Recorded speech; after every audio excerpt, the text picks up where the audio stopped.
Yo, what is up, everybody? It is your boy MM2K, and we're back with another episode of the Commission Podcast. With no further ado, we apologize. We're running, a few minutes late, you know what I'm saying? Technical difficulties on my behalf, But we're going to introduce the panel, because we got a lot of topics to talk about, but not all the time in the world tonight. I'm going to start off with my bro, Project Storm. Storm, how you doing today, man?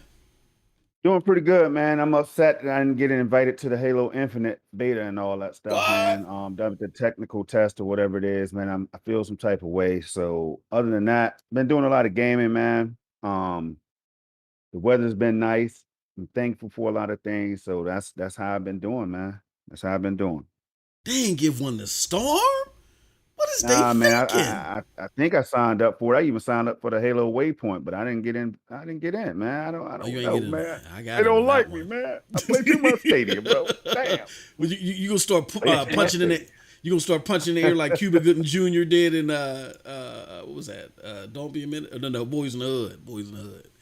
That's a damn shame. Y'all know better. Hey, look, my man, ain't nobody else out here that's a Stadian or dedicates himself across many devices like my bro Storm do. Show as much love to Xbox, even over my homie Doc. I'm sorry, Doc. I'm sorry. But Storm be showing that mad love, bro. We're gonna talk about it. We're gonna talk about it. That's crazy. That's crazy. But we Xbox. Y'all gonna fix that, right? We have faith in you. Next up is my homegirl, one of the hosts of YMYOG on Snobunni Gaming's channel. My homegirl, Snobunni Gaming. How you doing today, sweetheart? How are you doing? I am great. Hello, everyone. Week has been crazy. Work has been crazy. Everything's crazy in my life right now. Talk about it. I'm there with you.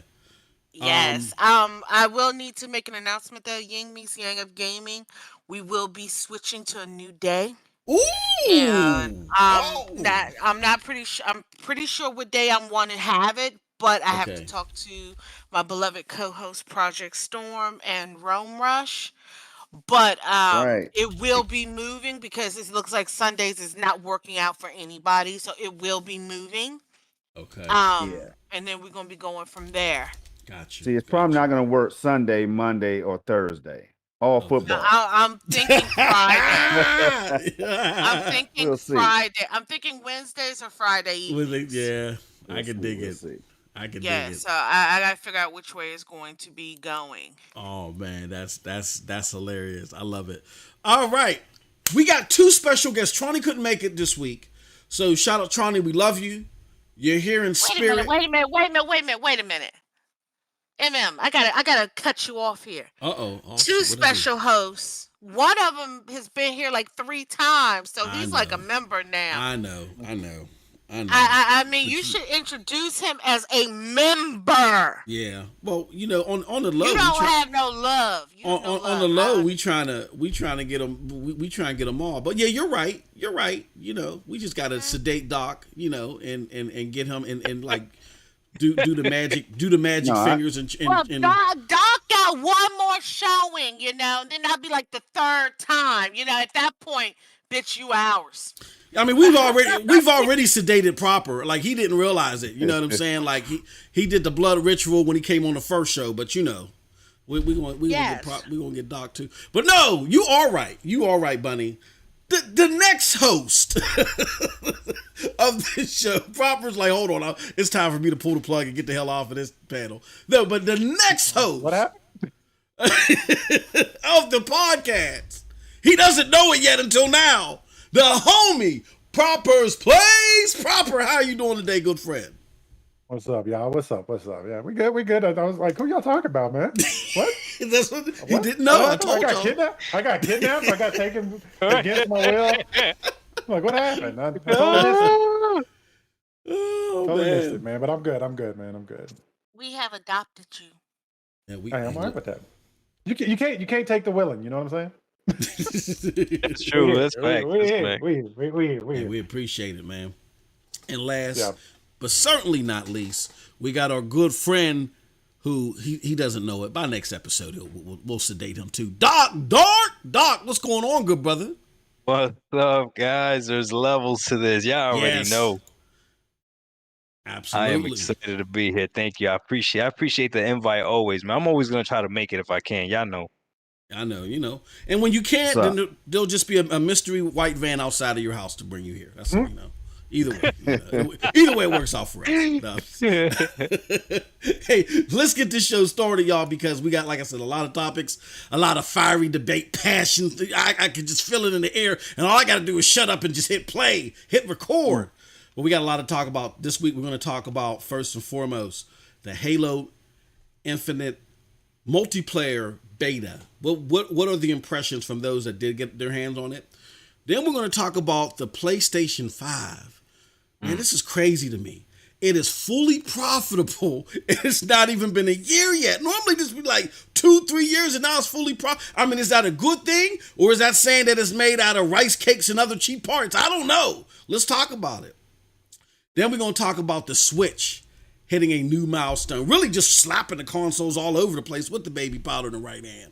You know what I mean? So we're going to talk about what's going on with that. And then we're going to talk about New World. I didn't put that in the title, but we're going to talk about New World as it relates to the cloud space. Our good friend Proper, the unwilling host, he's big on the game. He's played it, put a lot of decent hours into it. We want to tap him and others about what's going on with the game. It got pushed back again. And lastly, we're going to try to touch on, if y'all didn't know, now you know. Stadia has died again. Again, this thing's like the Undertaker. Exactly. Yeah, exactly. I mean, no. Stadia is a phoenix. It dies. I like that. It burns and I it like reborn. It dies a fiery death, and then it just pops up like that. It's the Phoenix Taker. We'll call it that. The Phoenix Taker. Then it rebirth. It's a rebirth. Okay. It reborn. It's like Jesus. He'll be back on Sunday. Yeah, he'll be back. He'll be back. Yeah, but apparently Stadia's died again. And for those that are familiar with the Stadia Doses platform that caught my promo video for this show, I'll explain it. I know I did a lot of clickbaity, talking there to get y'all over here, but we'll explain it. You know what I'm saying? I ain't got no damn integrity. So with that said, let's ask the panel what they've been playing since the last episode. We air this show every 2 weeks. It's PNTS Network show. If you want to see more of the PNTS Network shows or soon to be partner and affiliate content, go to pntsnetwork.com. We're going through a major facelift, more not coming soon. With that being said, we're going to work in reverse. I want to talk to everybody and see, just give me one game that you've played, you've played since the last episode. We're going to start with Doc. Doc, what have you been playing since the last episode? Oh my God. I am playing a gem right now. I am playing Halo Reach. Ooh. And everyone has been telling me how great this game is and everything, right? And usually I get cautious when people tell me that the game is great because my expectations then become high. But I'm playing it, I'm streaming it when I'm playing on Twitch, and oh my God, I'm having an amazing time with this game. This game is like, yeah, it's amazing. So I understand now why the Halo bar is set so high, because they've done a great job with that series. So I'm playing Halo Reach right now. Yep. I like, you know what? I'm not the biggest Halo fan. I know I'm going to get booed and probably kicked off my own show. I didn't like Halo 1. I didn't like Halo 2. I liked the second half of 3, and then Halo Reach and ODST is when I really started liking Halo. So I'm kind of there with you, Doc. Okay.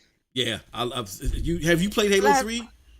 Yeah. I played all of them. I got Reach now, and then my next one is I'm gonna play 5. I played them a little bit out of order. But once I play 5, that's I've been Halo 2 for me is my favorite so far. Got you. All right. Proper. I already gave up one game, but I know you've been playing more. Or if you want to talk about that game, that's fine. What game have you been playing since last episode? Well, if you won't get tossed out before me, because I've never played a Halo, first of all. What? So, what? Oh, man. If I get tossed out, that's when you start worrying. Yeah, first off.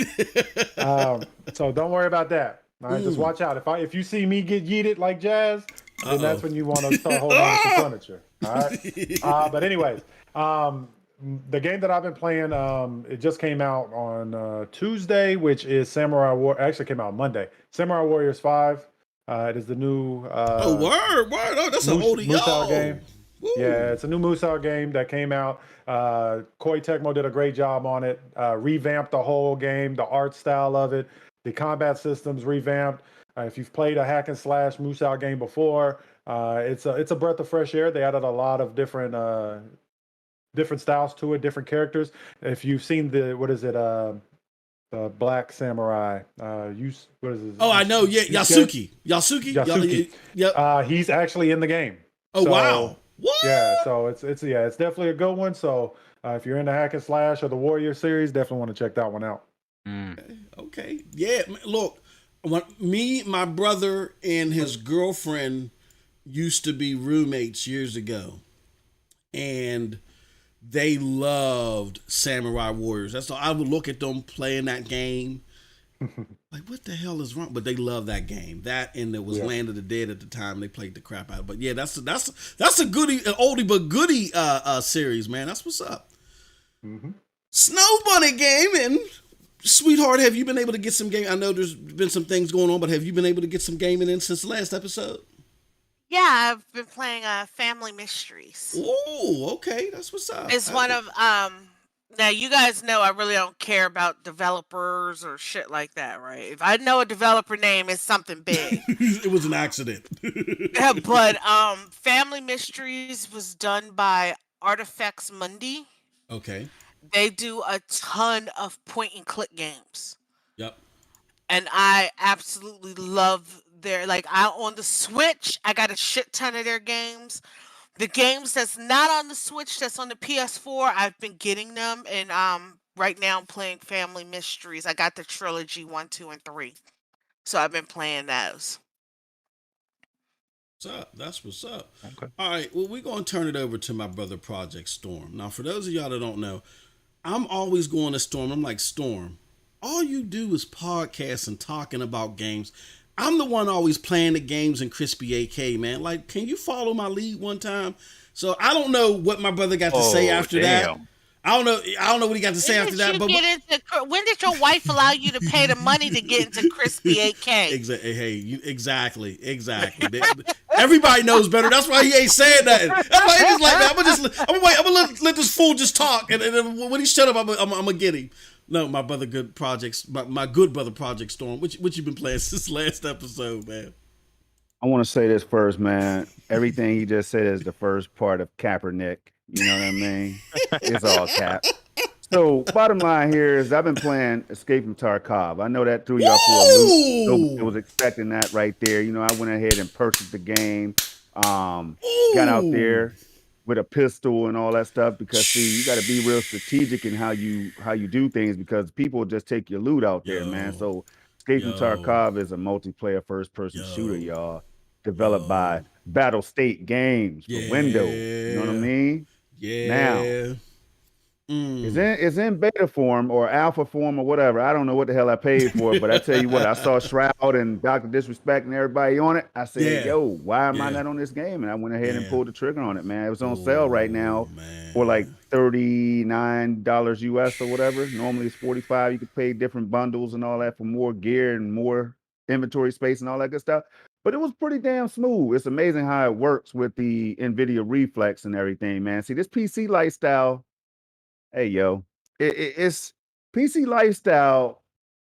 We'll get into it a little bit later when we start talking Stream Deck and all that, man. But this PC lifestyle is just something different, man. Like when you really just want to just shun everything else out, like Switch and Nintendo ain't treating you right. You keep seeing the same games over and over. And I don't want to sound like one of them dudes because Bunny done whooped a lot of people's ass, man. Why ain't gonna sound like one of them dudes. I'm just gonna say you don't want to sound now. You don't want to sound like one of them dudes, but too late. You already sounded like one of them dudes. It's Bunny, okay. I talked about them dudes too. I don't want to sound like the haters and all that of the Switch. I've never been a hater of the Switch. I never was, and I never will be. Right? I just don't admire what they're doing business wise. I don't like their business model. That's all. I don't like their business model. Here's the thing. You don't agree with the business model, so you're not giving them your money. That is perfectly fine. But on the flip side of it, you do still want to play the games, but you don't want to give them the money for it. I I understand. don't like what they put out for me as a gamer in my 40s right now. That's what it really comes down to. I don't really. Now, I will play It Came from Space and Ate My Brains on Stadia. I will play that. That's Stadia. Something new, something fresh. You know what I mean? You want to know, but you want to know this oddest thing you're saying there. You're saying because you're a gamer in your 40s and stuff. A lot of people that I know, or a few people that I know who play the Switch, is like me in our 40s and everything, and they absolutely love the Switch because it's something they could pick up Hey, and this is put my intro. down. I know ain't nobody Because asked you to get into. Come on, buddy. Now this is my intro. He It's still said my she- intro though. It's still my intro. She said It's still my he intro, ain't in his buddy. 40s. He's 25. Oh man. Hey, somehow, some way, somebody got between us. Somebody got between us somehow, man. We got to fix this, Bunny. Because look, I don't have no real problem with the Switch. I think you got more of a problem with the Switch than I do, Bunny. So what I'm saying I here mean, is, I ain't gonna lie about it. I've been bitching about it for the last. that's what I'm trying to tell people. So look, we're gonna be on the same team tonight. I guarantee you that. But when it's all said and done, Okay. but now when we get to this the Steam Deck, just don't try to throw no shots at it. That's all. We'll be fine. Now, It's too many questions that I have that's not being answered yet, and the only okay. way they're going to get answered is when the system actually comes out. Because, like I said, I don't give a shit what they say on paper. I want to see it firsthand and want people's honest reviews of it. Yeah, Because look at what they did with like Cyberpunk. They gave people good copies of it, didn't give console copies of it, and then people were hyping it up and talking about it, but then when it came to consoles, the shit was bad. That's what I'm Yeah, saying. Every yeah, company can do that. that is true. Nintendo can do it, has done it. PlayStation can do it, probably have done it. Fact, Xbox can do it, probably have. Like I said, I'm being an equal opportunity hater here. facts. I'm Now, saying they all can do it. I'm gonna say this: since MM2K jacked my 8K expertise Yeah, and I all, just he yeah, just I took told that him, away man. from me. I'm gonna take the Xbox away from Doc, man. Damn Wait, it, what? Doc. Ooh. Hey, What? let me He tell the said, people huh? real quick. So Wait I a came minute, back. wait a minute. Are y'all Came Is back. he still Hey, on his wait, intro? Bunny, Is he still on his intro? Bunny, stay out of my business now. Hold on. I came back from dropping the kids off. You know what I'm saying? I forgot that I ordered my favorite green turtle controller, man.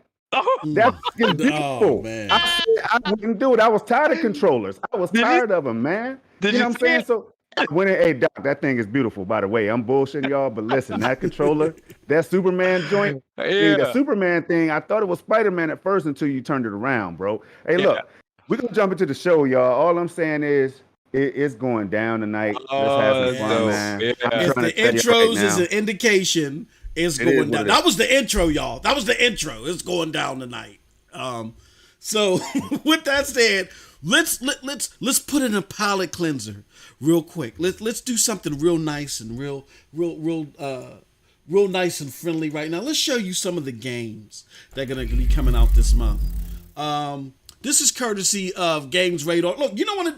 Let me do something because I just realized we did a Stadia show yesterday with my homie Clive Linden. Shout out to Clive, me and Storm did, and I realized that all this time I've been the worst host in Discord history. I haven't shared y'all the screen, but I'm sitting there talking about it and expecting y'all to talk about it too. So let me show you what let me show the panel what the damn chat can see.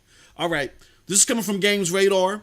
These are all the video games releasing for PlayStation 5, Xbox Series X, PS4. You catch the drift. All right, so what we got coming this month?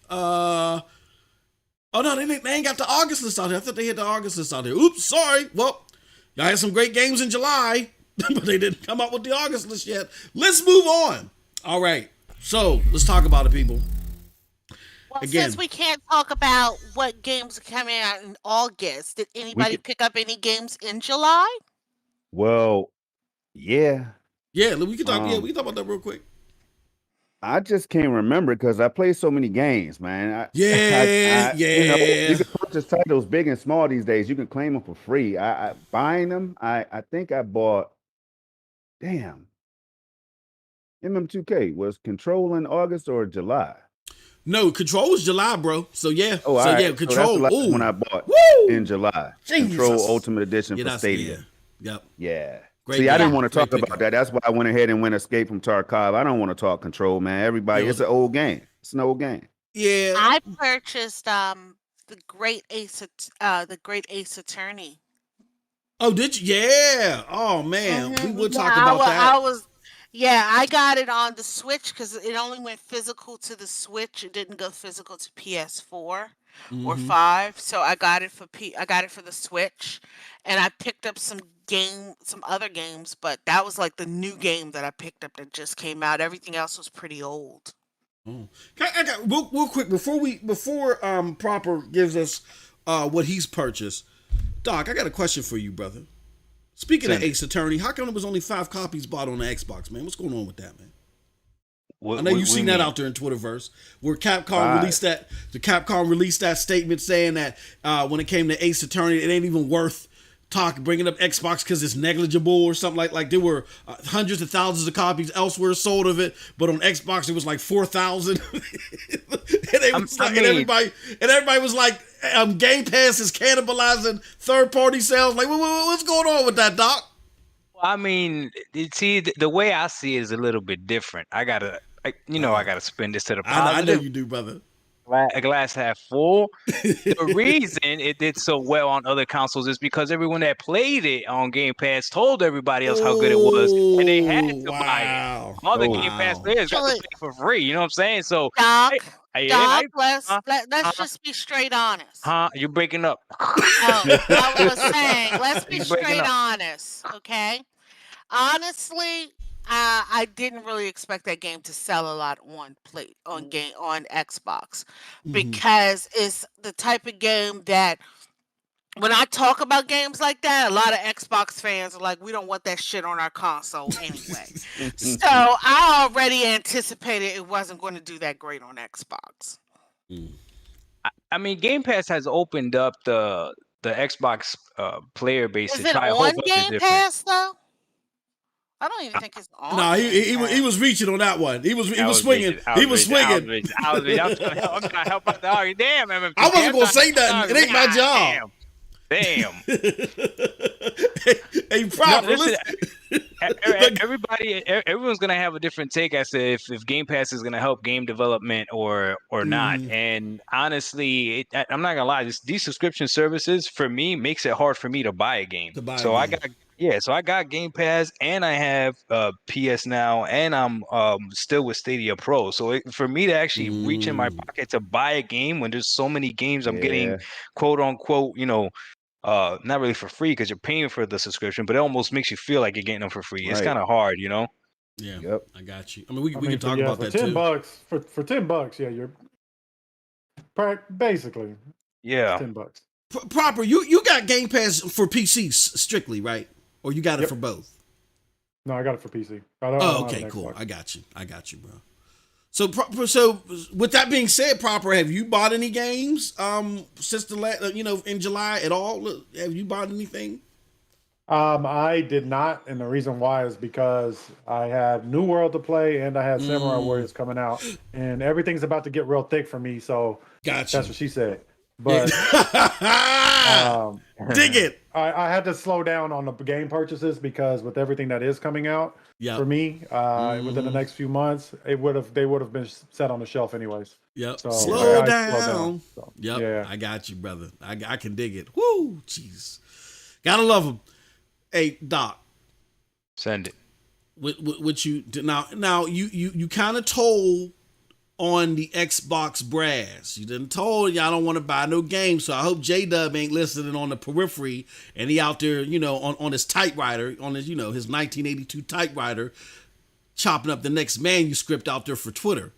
So my question to you is now, brother, even though you got Game Pass and even though you got Stadia Pro, did you buy anything? Did you buy anything in July?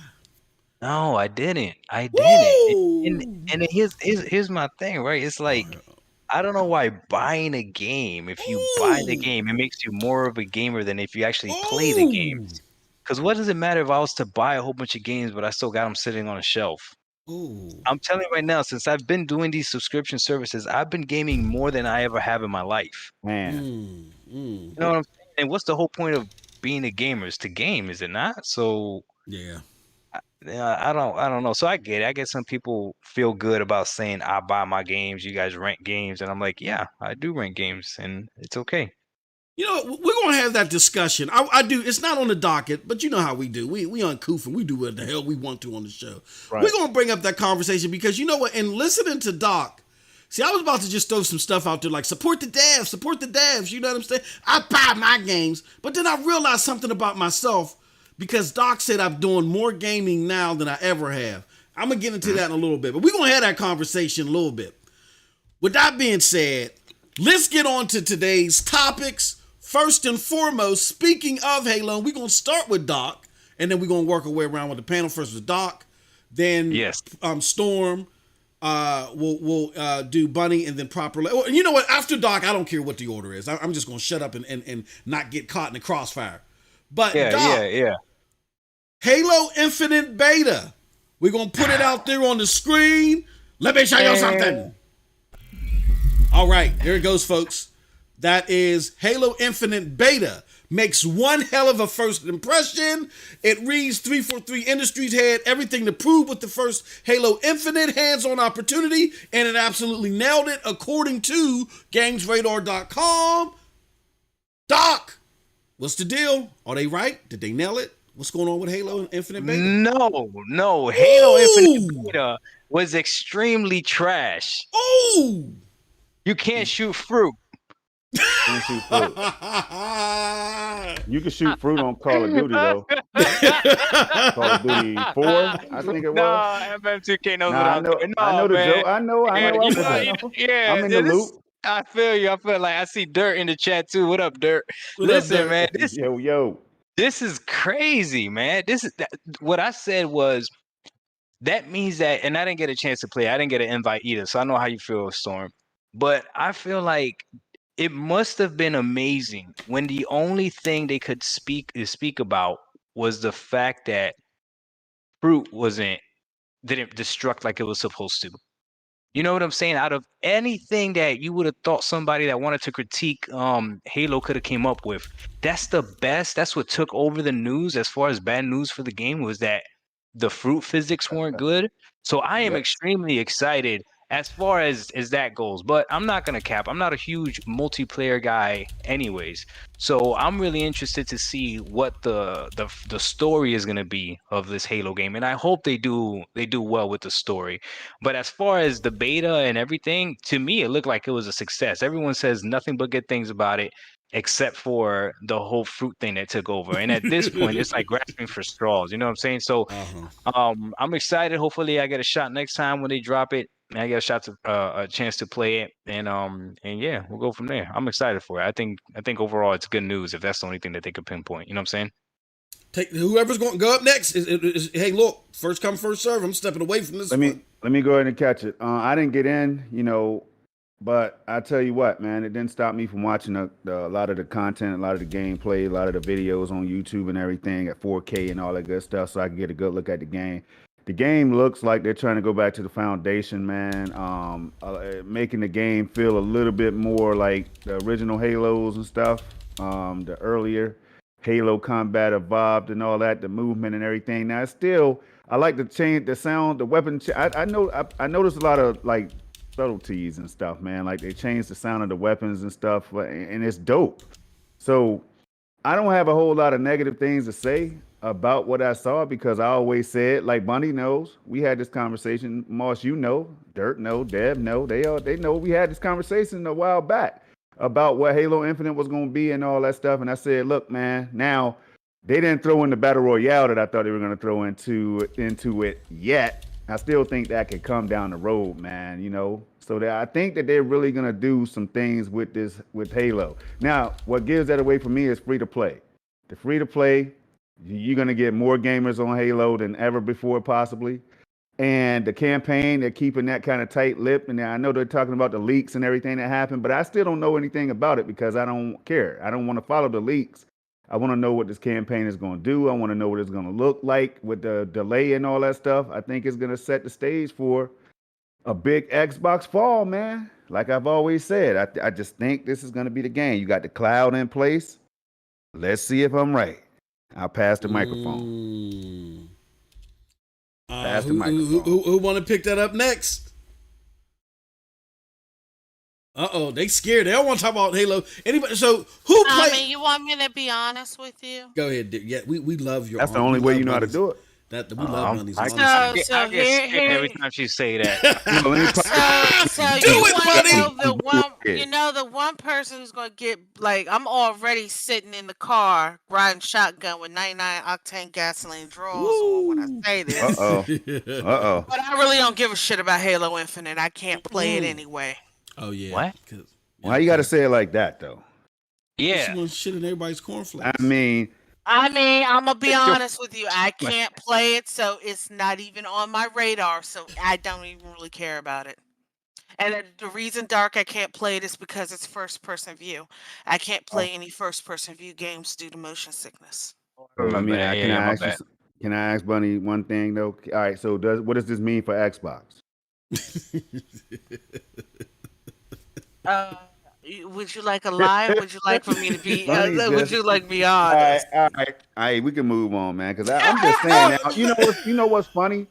That it's like people can find something positive about the Switch, even though they don't rock with the Switch. Like I don't rock with the Switch, but I commended them for the sales, breaking records and all this stuff. Animal Crossing, even though I won't touch it, it's not my style. I like watching you play it though.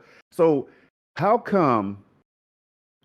Bunny, I'm almost demanding that you put out there that this is huge for Xbox because this is the game that is going to really showcase what Xbox Series X can do. Like it's one of the games. You're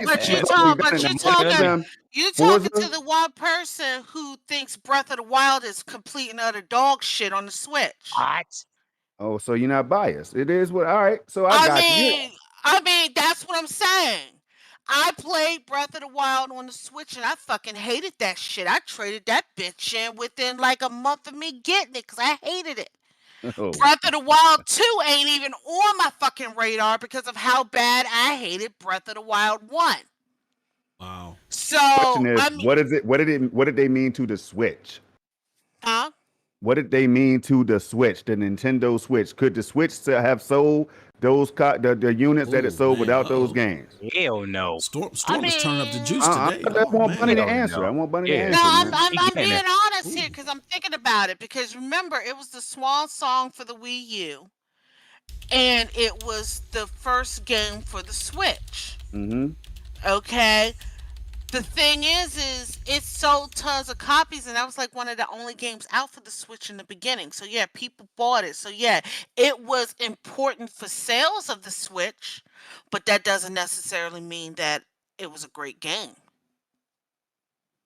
Well, you know what? I mean, and it's like, think about all games and first launch when a console first launches. People are going to buy the games with the console when it first launched to have something to play. So you think?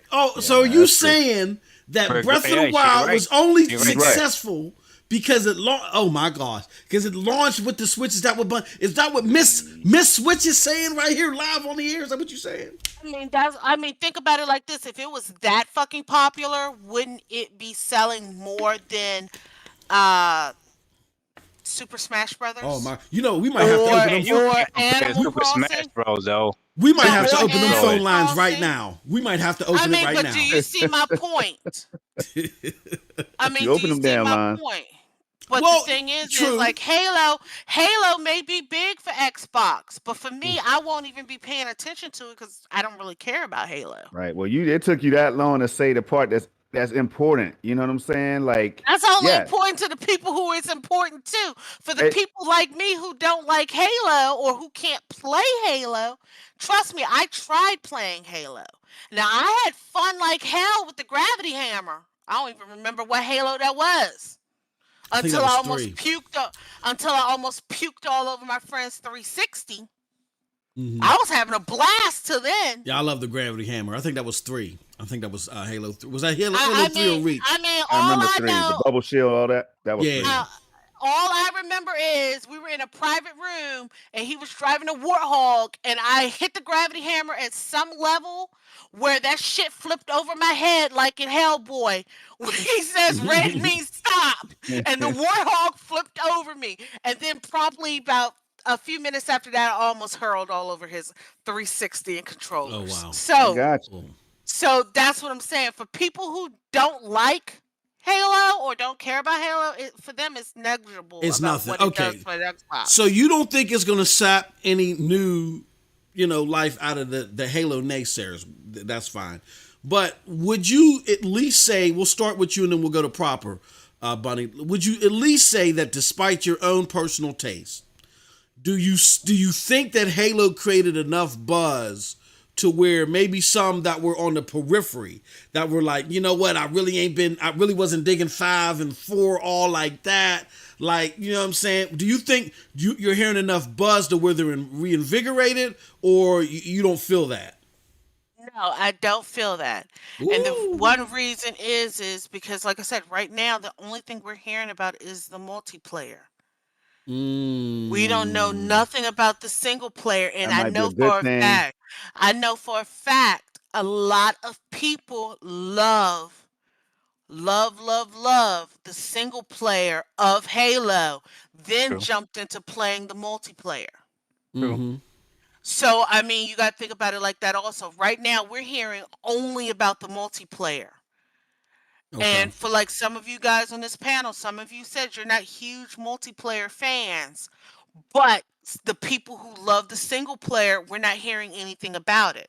Yes, only thing people got to say is a new Halo is coming out, and you already got the masses gnawing at the bit for a new Halo. That's all you have to say. It's like in the Nintendo community. You say there's a new Zelda coming out, and people are gnawing at the bit.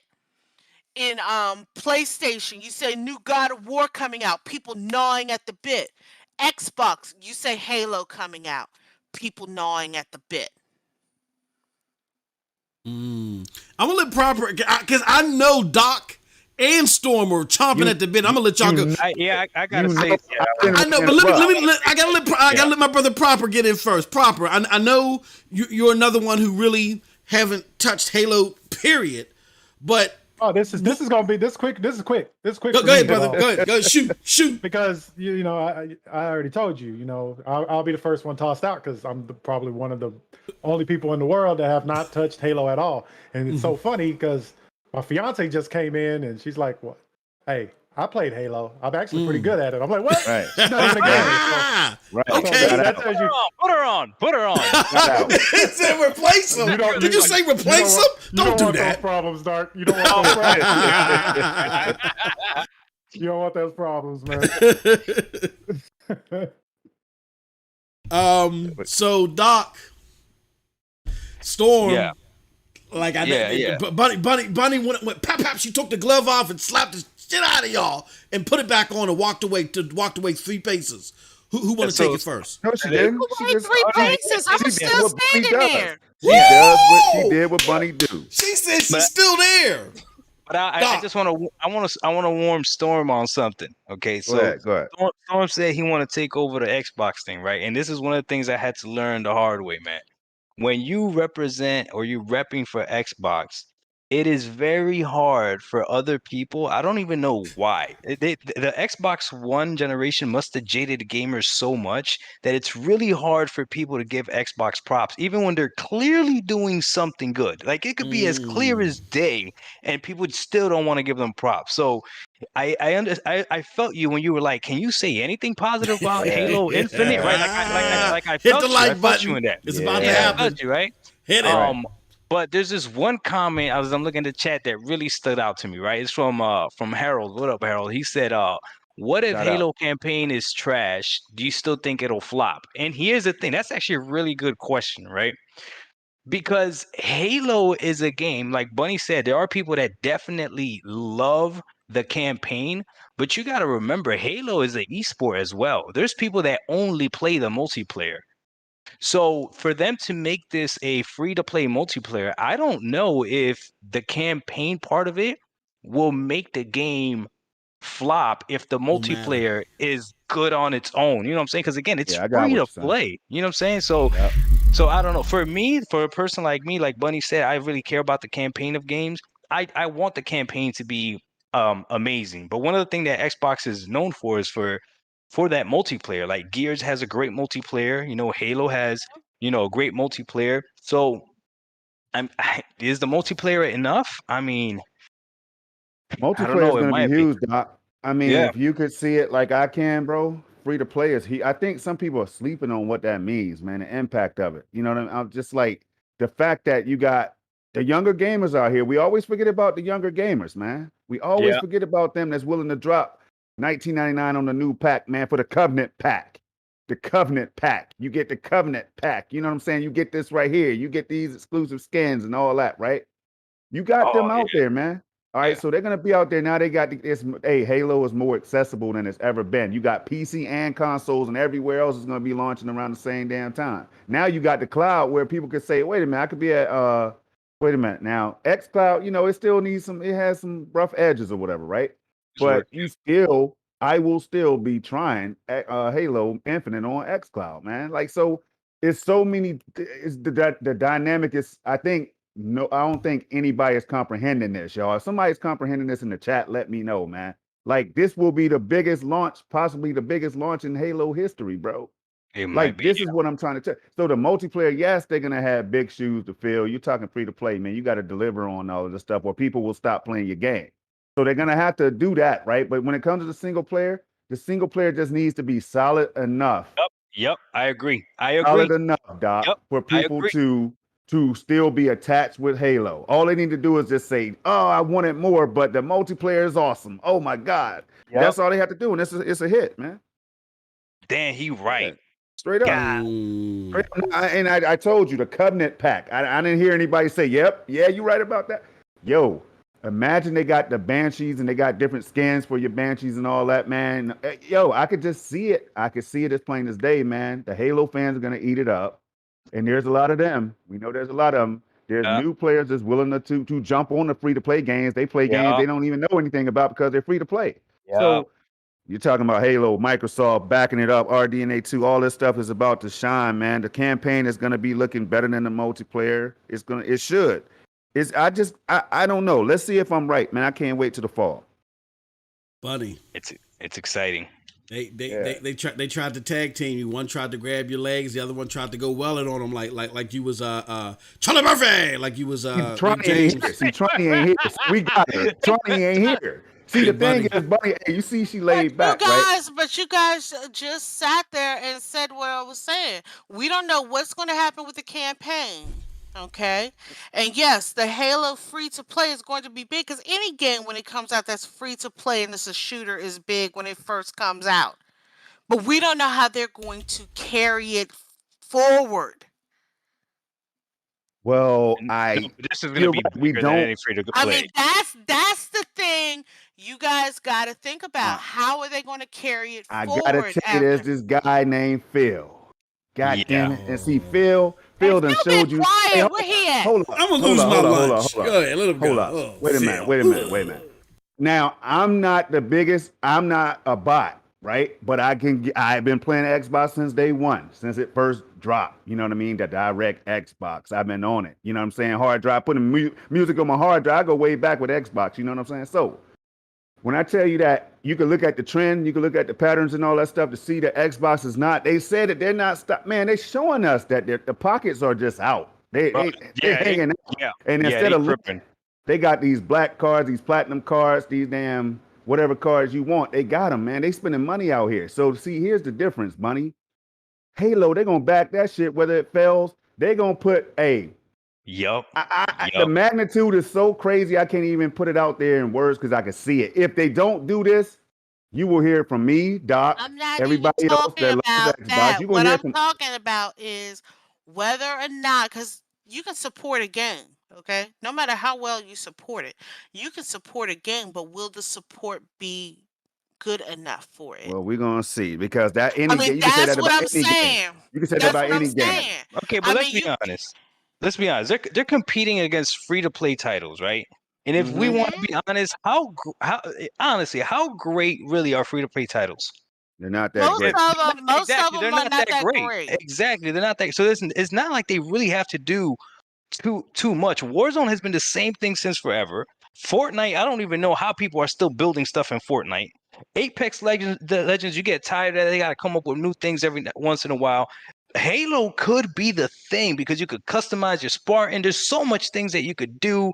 It's built around an actual story, right? Fortnite's not really built around a story. If they had a campaign, it was trash, Actually, right? they had a campaign, but the And it was campaign. trash. No, but wait a minute. Here's the thing about the campaign. Okay, with the Fortnite campaign and the Fortnite free to play is doing the same. Halo is doing the same model where you have to buy the campaign and the multiplayer is free to play. I'm saying Fortnite had the people are same invested thing, in Halo already. huh? People are invested in Halo already. Exactly. So that's what Yeah. I'm saying. Right now, we don't really know what's going to happen yet. We can sit here and speculate, but we don't know. Like people were saying when they purchased, who was that they fucking purchased? Ninja Theory, okay?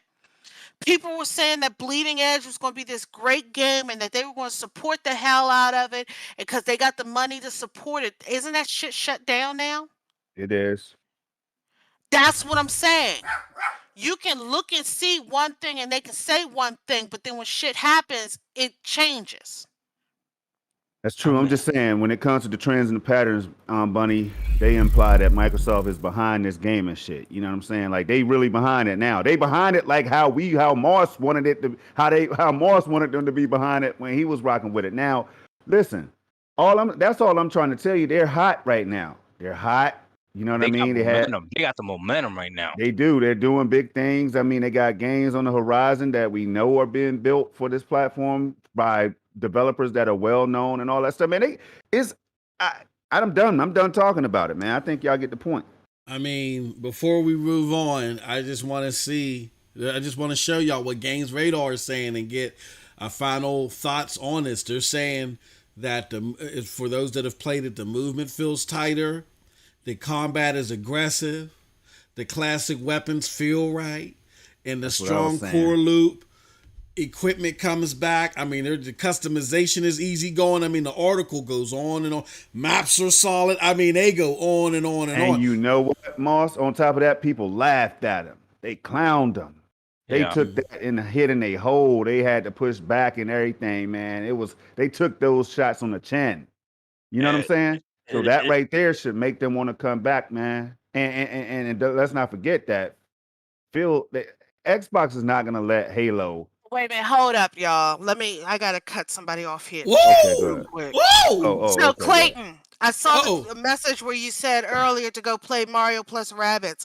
Let's get something straight. You don't know me. I hate strategic RPGs. So I'm not going to be playing that. I'm probably going to be playing Splatoon 3. Okay, now you're getting insulting by calling me an anti-vaxxer. Yo, if you're going to sit here and chat, at least know who the fuck you talking about. Okay?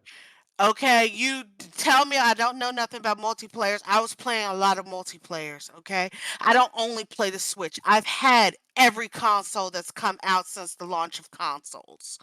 Okay? So don't sit here and try to put things into my mouth that you don't know shit about. Okay. Now this is going to sound stupid. What is an anti-vaxxer? I don't know none of these. That's a person. Those are people who who are against vaccines. Vaccines. So they don't get their kids vaccines and things. Yeah. Okay. Yeah. So now you're getting petty. Okay, and I don't like fucking petty. Flying off the deep end with that one. Flying off the deep end with that one. I mean, you going straight petty there. So don't.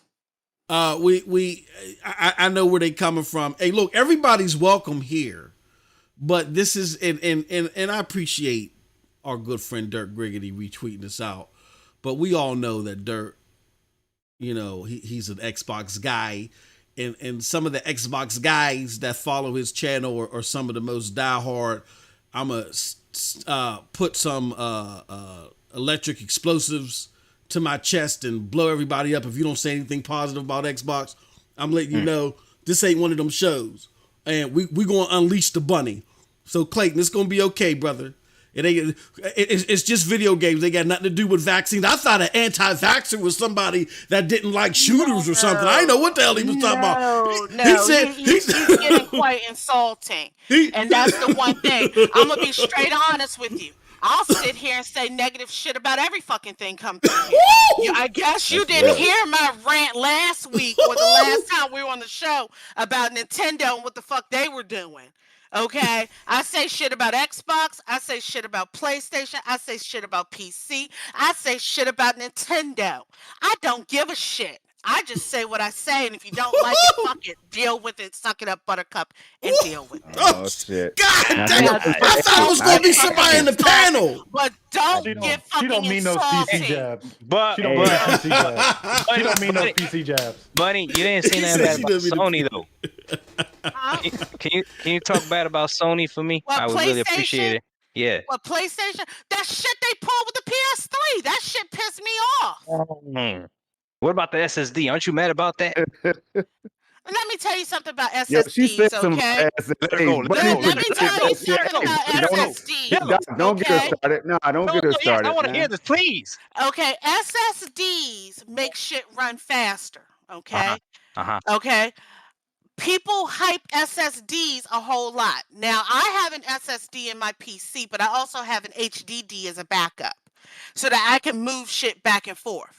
Now, all the consoles got storage issues, whether it's Xbox, PlayStation, and Switch. Switch is not too bad because they didn't do a proprietary memory system. So you can use any SD card, micro SD card you want in the Switch. Okay, PlayStation, they made your shit where you got to take it apart. But this time around, they didn't do what they did with the Vita. They did not make it so that you had to get a proprietary SSD card. Now, with the Vita, you had to get a proprietary memory card for that bitch, and it was expensive. Okay? Xbox. Stick to PlayStation. Talk shit about PlayStation. No. Don't fall for his trap. Don't fall for his trap. No. Listen, Xbox made it so you had to get a proprietary memory system. Now, what are we doing here? This is turning on me. No, but let's get something straight. Both the Xbox and the PlayStation. I'm going to be straight honest with you. Any console coming out right now, whether it's an HHD or an SSD, y'all need to have at least 2 terabytes of storage space. At least 2 terabytes of storage space. That's the one downside to all the consoles right now. Now, the Switch, you can buy a 1 terabyte micro SD card to put into the Switch. The Switch can hold up to a 2 terabyte micro SD card, which hasn't been invented yet. Okay, but you can drop a 1 terabyte SD card, micro SD card in the Switch. But with PlayStation and Xbox, when all consoles coming out now, you guys need at least 2 terabytes of space, especially when you have games that's 150 gigs. You know what? You know what platform don't need memory? Cloud. Stadia. There we go. Okay. There we go. Just as long as it's known. Okay, go ahead. Both PlayStation, you're going to give them an 812 gigabyte SD card, and then that doesn't even include. Let's get something straight. That doesn't even include the operating system. That's right. Okay. Yeah. Xbox. Come on, man. Xbox. They at least gave y'all 1 terabyte. Automatically better. Okay. Yeah. Automatically better. But that does not include your operating system. Yeah. Let's stick to Sony though. How bad is Okay. Sony? Okay. But that's what I'm saying.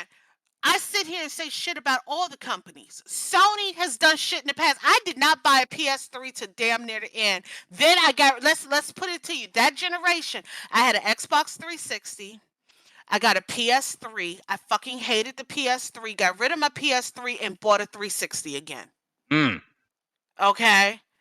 So that generation, I was hardcore Xbox all the way. But then when they did that shit during that goddamn E3, I was like, fuck Xbox, I'm gone. Yeah, and Jesus forgives. Keep talking about Sony. Okay. No, we're gonna talk about Sony. You want to talk about Sony? Let's go on to the next subject matter. That's what you did there. Oh, that was smooth. We're gonna do the next subject matter. The next subject on the docket is PlayStation 5 no longer sold at a loss. This is gonna make all the Dirt Griggity and Weebly Green fans happy. Yes! Come on over in masses. We love y'all. Thank y'all. Hit that like button And hit that subscribe if you're I got a question. That's like something you brought up, boss. Like, the Switch is profitable also. It got profitable after like its first year or whatever. But we already know the components of the Switch. Let's keep it real. We already know the components of the Switch. True. Okay. So with the PS5 already being profitable, what is it that they use lower grade components? We're gonna talk about that angle. I like that angle. Or is it that they're selling it at that much of an upcharge? They're overcharging. I like that. But do you see what I mean? Yeah. They don't even have 10 million units out here on the market. They do. They sold 10 million last week. Okay, so they just hit 10 million. They just hit it. Yeah, so they just hit 10 million. Yep. And now they're already profitable. That is, So that's a good point. What's the ratio here? Is it that they used cheaper Cheap products? Yeah, I like that. Or are they overcharging for it to get to that milestone that quickly? Let me read the Verge article. Maybe we'll get a hint there. Angles. The article reads, Sony's $499 PlayStation 5 is no longer selling at a loss. Just like the PlayStation 4, the PlayStation 5 won't be costly like the PlayStation 3. The article reads, Sony's $499, this is the top tier one with the disc drive, is no longer selling at a loss. Bloomberg reports that Sony Chief Financial Officer Hiroki Toku shared the news just a week after the company announced that it sold 10 million PlayStation 5 consoles. While the PlayStation 5 with a disc drive no longer selling for a loss that can produce it, the less expensive and diskless $399 is reportedly on track to have Sony's related loss offset by other hardware sales like the accessories and the PlayStation 4 sold. Sony sold 500,000 PlayStation 4 consoles in the most recent quarter, bringing lifetime sales up to an impressive 116.4 million. Here's my thoughts on this, though, because those are all great points. Could it be that, because the only difference between the PlayStation 4 digital and the PlayStation 4 the complete is the disc drive. We know a disc drive isn't worth $100. So could it be that the PlayStation 5 with the disc is overcharged and to offset the for the PlayStation 5 digital? It could be a little bit of both. Who is this impressive, or is something being exposed here? I'm gonna start with Proper. What are your thoughts on all this? Yes, please start with me. Yes. All right. He said, damn it, finally. No, PlayStation 5. I have a lot of questions about this because I had this when we were talking about it. They sold 10 million and now they're profitable. My only question is this: who the hell is buying this product? Because everybody I know that wants a PlayStation 5 don't got one. Oh, they can't get one. Yeah. Who the hell is buying this product? Because nobody I know has one. The Terminator. Nobody I know personally has one. Well, I got one. I haven't even seen them in the My son got one too. I bought one for my son. I know. I didn't either. And you literally got to go into the aisle where you buy a Chucky doll to find a PlayStation 5, and that motherfucker may be possessed or whatever. I don't know. Some people in the chat don't know what that is, but that's funny. I like that. Yeah, exactly. They're like, who? Who? Yeah, that's fine. That's okay. You're young for this conversation. Should be in bed. Who's getting a hold of these PlayStations? What 10 million people getting these? Yeah, that's all. That's all I got to say about it. Other than that, for me, if they making it and they get it at that price, yeah, I think it's either they're overcharging or their parts they found a way to cut cost. That's not. You got to think about. Business, so. And also SSDs are not that expensive anymore. Shit. Yes, the M.2 NVMe one is a 2 terabyte. I'm waiting on that one to drop to 275, and I'm on it. You know what I mean? It won't drop. But what is it at right now, though? It's at 4 something. The one I want. I want the Samsung 980 whatever. But you want the 2 gig one. You want a 2 gig 2 one terabyte. also. 2 terabyte. I'm talking about one that's not even a terabyte. The 500. Yeah, those are like in the hundreds. How do That's You what can I'm find a trying to one figure out. terabyte for a little over 100 when they're on sale and all that stuff. So they're coming down for the 1 terabytes and all that, but the 2 terabytes are still sky high, No, but I'm sky talking high. about the PlayStation 5 doesn't even have a 1 terabyte in it. Yeah, I You know. now do you see what I'm talking about? You're talking about 1 terabyte you can get for like $100. This one ain't even a 1 terabyte. Hey, all I'm saying, we got to look at the bigger picture. The bigger picture is that, like I said before, I said it several times, you don't have to worry about Sony not. And I know, Doc, I know you here, Doc, but I don't take sides, man. I play Stadia, bro. You know I'm not going to take no sides, man. So here's Can't the deal, man. represent Xbox then. We talking When, about. all right, here it is. Here it is. Here's the facts. And I think you agree too. Sony, generation after generation, they produce those numbers, man. They sell the software. They keep pumping out those exclusive games. They did reinvent the wheel when it came to God of War, by the way. So they keep doing major things, man. They drop these consoles that somehow are not supposed to be the most powerful, and then they come out and produce games that look like they are. They do a lot of big things. So for them to hit these numbers that we're seeing right now, and proper, just to say this to you, bro, imagine if COVID wasn't here. I mean, hold on. Imagine if they could walk in the store, people could walk in that store proper. Oh man, would you be looking at 45 million consoles sold? I don't know. Like that's the thing that's the scarier part of the whole thing. So we knew that they were gonna win the generation. Sorry, Doc.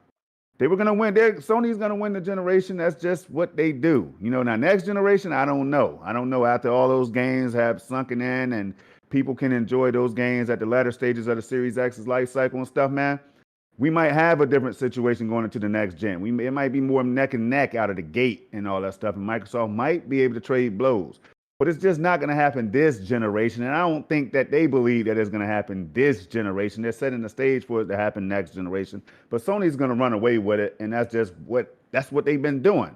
So we go back to those trends and those patterns I was talking about earlier. And it's hard to disagree, you know? So I just wanted to chime in and say that. Now, Doc, can I say one thing here? Go ahead. And you're gonna probably actually be surprised I'm gonna say this. Hmm. I'm gonna disagree with Storm on one thing. I still think it's too early in the gen to say PlayStation's won it.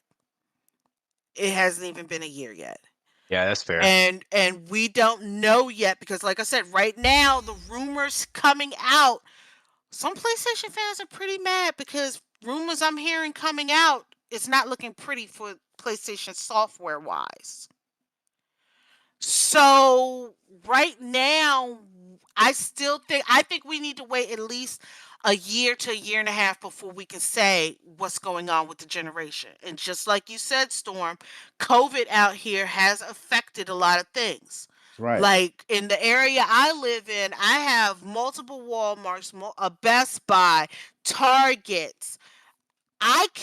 In all of those stores, people are saying that they're seeing Xboxes on shelves and stuff. In all the stores around me, I have not seen an Xbox to date, and That's I have not seen a PlayStation 5 to date. Switches when they come in, if they come in one day, they're probably gone in 3 days. I see what she set this up So at. She said, "The hell with the PlayStation 5 and the Xbox. It's all about the Switch." no, but I'm making a We're going point to talk here. about that too. We Hit ain't that getting like there button. but I'm making a point here. Hit Right that now, like we button. can't say who won the generation until we start seeing when consoles get on the shelves and stay on the shelves. Can we say what's going on? Right now, the shit ain't nowhere around me. Literally, I can drive in a 3-hour radius. I can drive and hit probably 20 stores, and I haven't seen one of those consoles. Literally, Interesting when my stuff. mom bought her Switch last year, there were 3 on the shelf. By the Wow. time I walked from the back of the store to the front of the store to tell my mom that there's a Switch back there, we had gotten back there. Somebody had already bought one, and she bought the second one, and somebody was getting the third one. Until these things can stay on shelves, we won't know who wins this generation yet, because everything's going to get bought out the moment it hits the shelves. And Well, how can we sit there and see that's the part I have a problem with, man. How can we how can we sit here and act like Sony is not Sony though? Like that's the thing. I know Doc, you didn't. Doc recently said something about the fact that this PlayStation, so something like that. Or I forgot what it was because I watched so many Dark 1985 videos. Man, I don't remember which one it was. God damn it! But what I do know. Watching, though. But hey, Doc, no problem, man. Subscribe to the brother, man. Subscribe to everybody on this damn panel. But listen, I do know for a fact that yes, PlayStation games got delayed. Yes, they did. But we knew they were going to get delayed any damn way, didn't we? Didn't we know they were going to get delayed? We knew they were getting delayed, but the people who rushed out here and flocked to buy PlayStations, there you go. They believed everything that was being said to them. There you go. Like I said, some people I know who bought a PS5 when they delayed God of War to 2022, and now like rumors are coming out that Horizon Forbidden West might get delayed to 2022. Okay. Those same people are sitting here saying now, well, damn, I rushed out here to buy a PS5 and I didn't need to buy one yet. Need to buy one yet. Yeah, I see what you're saying. Well, but it's also coming down to a strategic move, Doc, before you go real quick, man. And even if so you can't bet against this happening either now. If Microsoft only has Halo to show, right? Yeah. Sony could they still have Returnal and other games is going to sell this holiday season, right? They do have this now. They do have that, all right? So they don't really necessarily need. Now, I'm just going to say what I say now. This is what I say. You could disagree or agree. It don't matter, but you don't need Horizon Zero Dawn this holiday season. You could bring that out in March if you want to, because see, you got to deal with 2022, and this is where Xbox is supposed to start dropping some of their bangers. So, I mean, I'm just saying, take your time. You just sold 10 million. You're leading in the console race. You know the demand is crazy. So you know all these things. Why drop Horizon Zero Dawn? Why do that? No. Push it back, man. Push it back, man. It was because they were promised it. That's the thing. Yeah. They announced it and said it was going to be this year. And now, and like Sony said, and here's another thing. Sony said that they were going to be doing all these shows this year. Only thing I've been seeing Sony doing has been canceling shows. PlayStation fans are going to ride with the PS no matter what. They know that quality takes time. They have said this generation after generation. Doc, what do you say? All right, so here's the thing. I'm gonna go ahead and take my capping hat off. All right, I'm not gonna cap. I'm gonna be honest. This is something that all of us could learn from Sony as content creators, and Nintendo has proven it, and now Sony has proven it as well. Legacy definitely matters. Legacy will allow you to ride a certain wave. So if you, for a consistent amount of time, produce great content, right? Whether you're a YouTuber, a artist, a blockbuster studio, whatever, right? If you time and time again build a legacy, you are allowed certain privileges that other people don't have, right? So the PlayStation 5, even though all these games are being delayed, and even though some people might have even thought like, yeah, it's possibly that's going to be delayed, they still know that these games are coming, and it's riding that PlayStation legacy. So if you bought a PlayStation 5, there's still PlayStation gamers that still feel like eventually my investment will pay off. Buying an Xbox because of last generation was literally a gamble. But Microsoft, what they did this generation was completely switch the game with Game Pass and present. They couldn't compete one-on-one with what Sony was doing, so they had to do something different. So to me, to answer the question, is this impressive? This is good, what Sony's being able to do? It is impressive. It is good. It's impressive, even though I understand what Proper said, like not a lot of people can get the PlayStation. It's actually, I think they said like 25% of the PlayStations that are out there are sitting in a storage place somewhere. So it's like scalpers have bought it. But the fact that it generated that much interest that even scalpers are buying it, that means that scalpers are actually making money. So there's people that are overselling this system, and people are buying it. You know what I mean? And the last thing I'm going to leave is this, right? Everyone knows I'm pro Xbox this generation. I'm not anti-Sony. I actually got a PS4 Pro, but I am anti the PS5. But even me, I had to buy a PS5 because I love my son, and my son wanted a PS5. He couldn't tell me why he wanted a PS5. He just wanted a PS5, right? Yeah.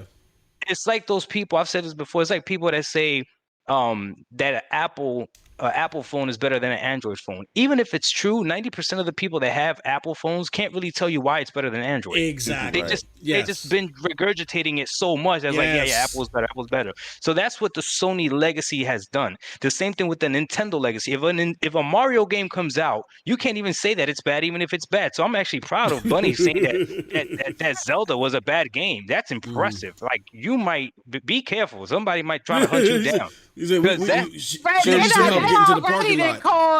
didn't already call me not a Nintendo fan for that comment. but then like some of the people who I know, I told them, I said, hey guys, this game ain't that great. They thought like, who is that in the chat? Hyperfan Gaming. Devin loves Zelda. I was like, man, Breath of the Wild ain't good. It's trash. He thought I was fucking crazy. And then he played it. And he messaged me. He was like, damn, Bunny, you were right. Right. Okay, so that's what I'm saying. But legacy is pretty much why I think this is impressive. So we should all take a note out of this, man. We keep creating great content. Eventually, we have 1 or 2 videos that are bad. They're still gonna get views. You know what I mean? Because of the legacy that we've created. You know, so right. Let me say this. I want to say this. I think that if you look at everything that's going on, you got to realize that this Sony is not Sony of old. I'm not saying that the quality is going to be worse or better or whatever, but it's not the Sony of old.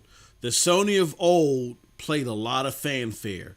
They showed up at E3s. They were dropping. They may have not done a whole bunch of tweets, but they were always doing fanfare and always fueling fueling the fanboy flames. Right? They were expert marketers and PR, whatever the case may be. To Doc's point, this Sony or this PlayStation is levitating purely off of prior fumes, the pedigree that they have. And what they likely looked at, because the reason why we have this new regime is that this didn't happen last generation. I'm explaining it. And they feel like it has to happen this generation. What they likely looked at is they said, look, we're outselling Xbox 2-1 with supplies restrained. Xbox is about to drop a whole bunch of shit. Why are we dropping God of War and all this shit right now? We sold a whole bunch off of Returnal. You know what I'm saying? Right, we got a lot. We sold a whole bunch of consoles off of Returnal and Ratchet and Clank. Exactly. That's gonna be that's our 2021. That's our 2020. We're gonna say this shit till next year, right? You know what I'm saying? Right. And they don't do that fan for this. It's all strategic now. Why is it like this? Because last generation, and I told y'all didn't listen on this channel. Y'all didn't listen so much. I went over to Stadia doses, damn it, killed it over there with my brother Storm and everybody else. But y'all should have listened when I said this last generation. I told y'all there was a reason why Sean Layton got Jazzy Jeff out of the PlayStation office. Why? Because they went all in 2018 and they didn't have a plan to keep everything balanced in 2019. So when that stock price hit a 24 record high in 2018 and it went down in 2019, even though they still made a lot of money, when it comes to the stock market, you got to do better than what you did last year. And they didn't do it. So Sony's looking at it like, hold on. Why are we doubling and quadrupling it up now just to keep our foot on Microsoft's neck even further? We ain't them mugs from last generation. We're double. We got double the consoles out there, double the accolades. We're selling more third parties. This is it for 2021. We done. We're going on vacation until January 2022, and you're gonna see the rest of the stuff. So keep that in mind, PlayStation fans, and I'm one too. I had my PlayStation 5 day one. Keep that in mind. This is not the same Sony that's going to do the fanfare. If you don't fight enough against otherwise, or if they feel like they're doing well enough, they can stop the train right then and there. So that's what I'm seeing. That's what I'm seeing. That's a good take. Something to think about. Seriously, man. It's almost like Sony fans. Let's keep it real. It's almost like Sony fans are like Nintendo fans. They're diehard no matter what. Mm-hmm. What I hear M2K saying, like, that's actually really smart, because I've always said I will get a PS5 eventually, but then if it's selling right now with just Returnal and Ratchet and Clank, imagine what it's gonna happen when they actually have the real bangers out. And then this thing might be hard to get for the next 2 years. And that's what I'm saying. And they Holy cow. they must, Doc, they're not dumb. They know that Xbox is going to be releasing these bangers coming starting in 2022. They're going to have they're going to have to. You can't they have to do something big in 2022 because Sony, if they release those bangers, it's going to be the people that's on the fence are going to say, "Yo, I'm going PlayStation." It's that simple. There's no in between. If you're on the fence, am I going Xbox for Halo Infinite? Or am I going PlayStation for Returnal? That's your question. All these updates and all this Ghost of Tsushima and all that I never played. They're gonna jump over PlayStation, bro. Let me ask y'all a question. Just something to think about. See, I be putting my tinfoil hat. That's why I got much respect for my brother King Thrash. Shout out to King Thrash. Hopefully you got a speedy recovery. Because my brother be putting on his tinfoil hat too. Now sometimes it's a swing and a miss, but when he hits it, right? You know that boy wild. Nah, that boy wild. Hey, bro. That's my bro, though. That's my bro. That boy wild. It'll be a swing and a miss, but when he hits it, right? So I'm putting on my 10. Let me talk to you, motherfucker. Let me talk to you. Yeah. Right. I got you. You understand the academics of this. Exactly. Let me tell you something to think about here, right? Now, like everybody's been saying, that PlayStation is going to backload their stuff up in 2022. You know what I'm saying? And because they looked at 2021 and said it's already one in the books. Let me ask y'all a question. I could be wrong on this, but if I'm right, my God. When was God of War and Horizon Zero Dawn pushed back? Was it before? No, I think God of War was pushed back before E3. God of War was pushed back before E3. Right now, rumors are out that Horizon Zero Dawn is going to be pushed back. Okay, all right. I was just throwing it out there. It's right now heavily speculated that September's PlayStation is going to have a state of play, and that's when they're going to announce Horizon Zero Dawn. Hey, Emma, don't lose your thoughts. But did you, Bunny? I know your answer, Doc. Prompt. Yo. Did y'all really expect God of War Ragnarok to drop? No, I didn't. In 2021? I didn't. This is all I'm saying. No, but I do have a question for you, gentlemen. I thought it was. I thought Sony wasn't going to give Microsoft a chance. No, because then it'd be too early. Then what? Now they get to release God of War closer to that this console. The old Sony would have.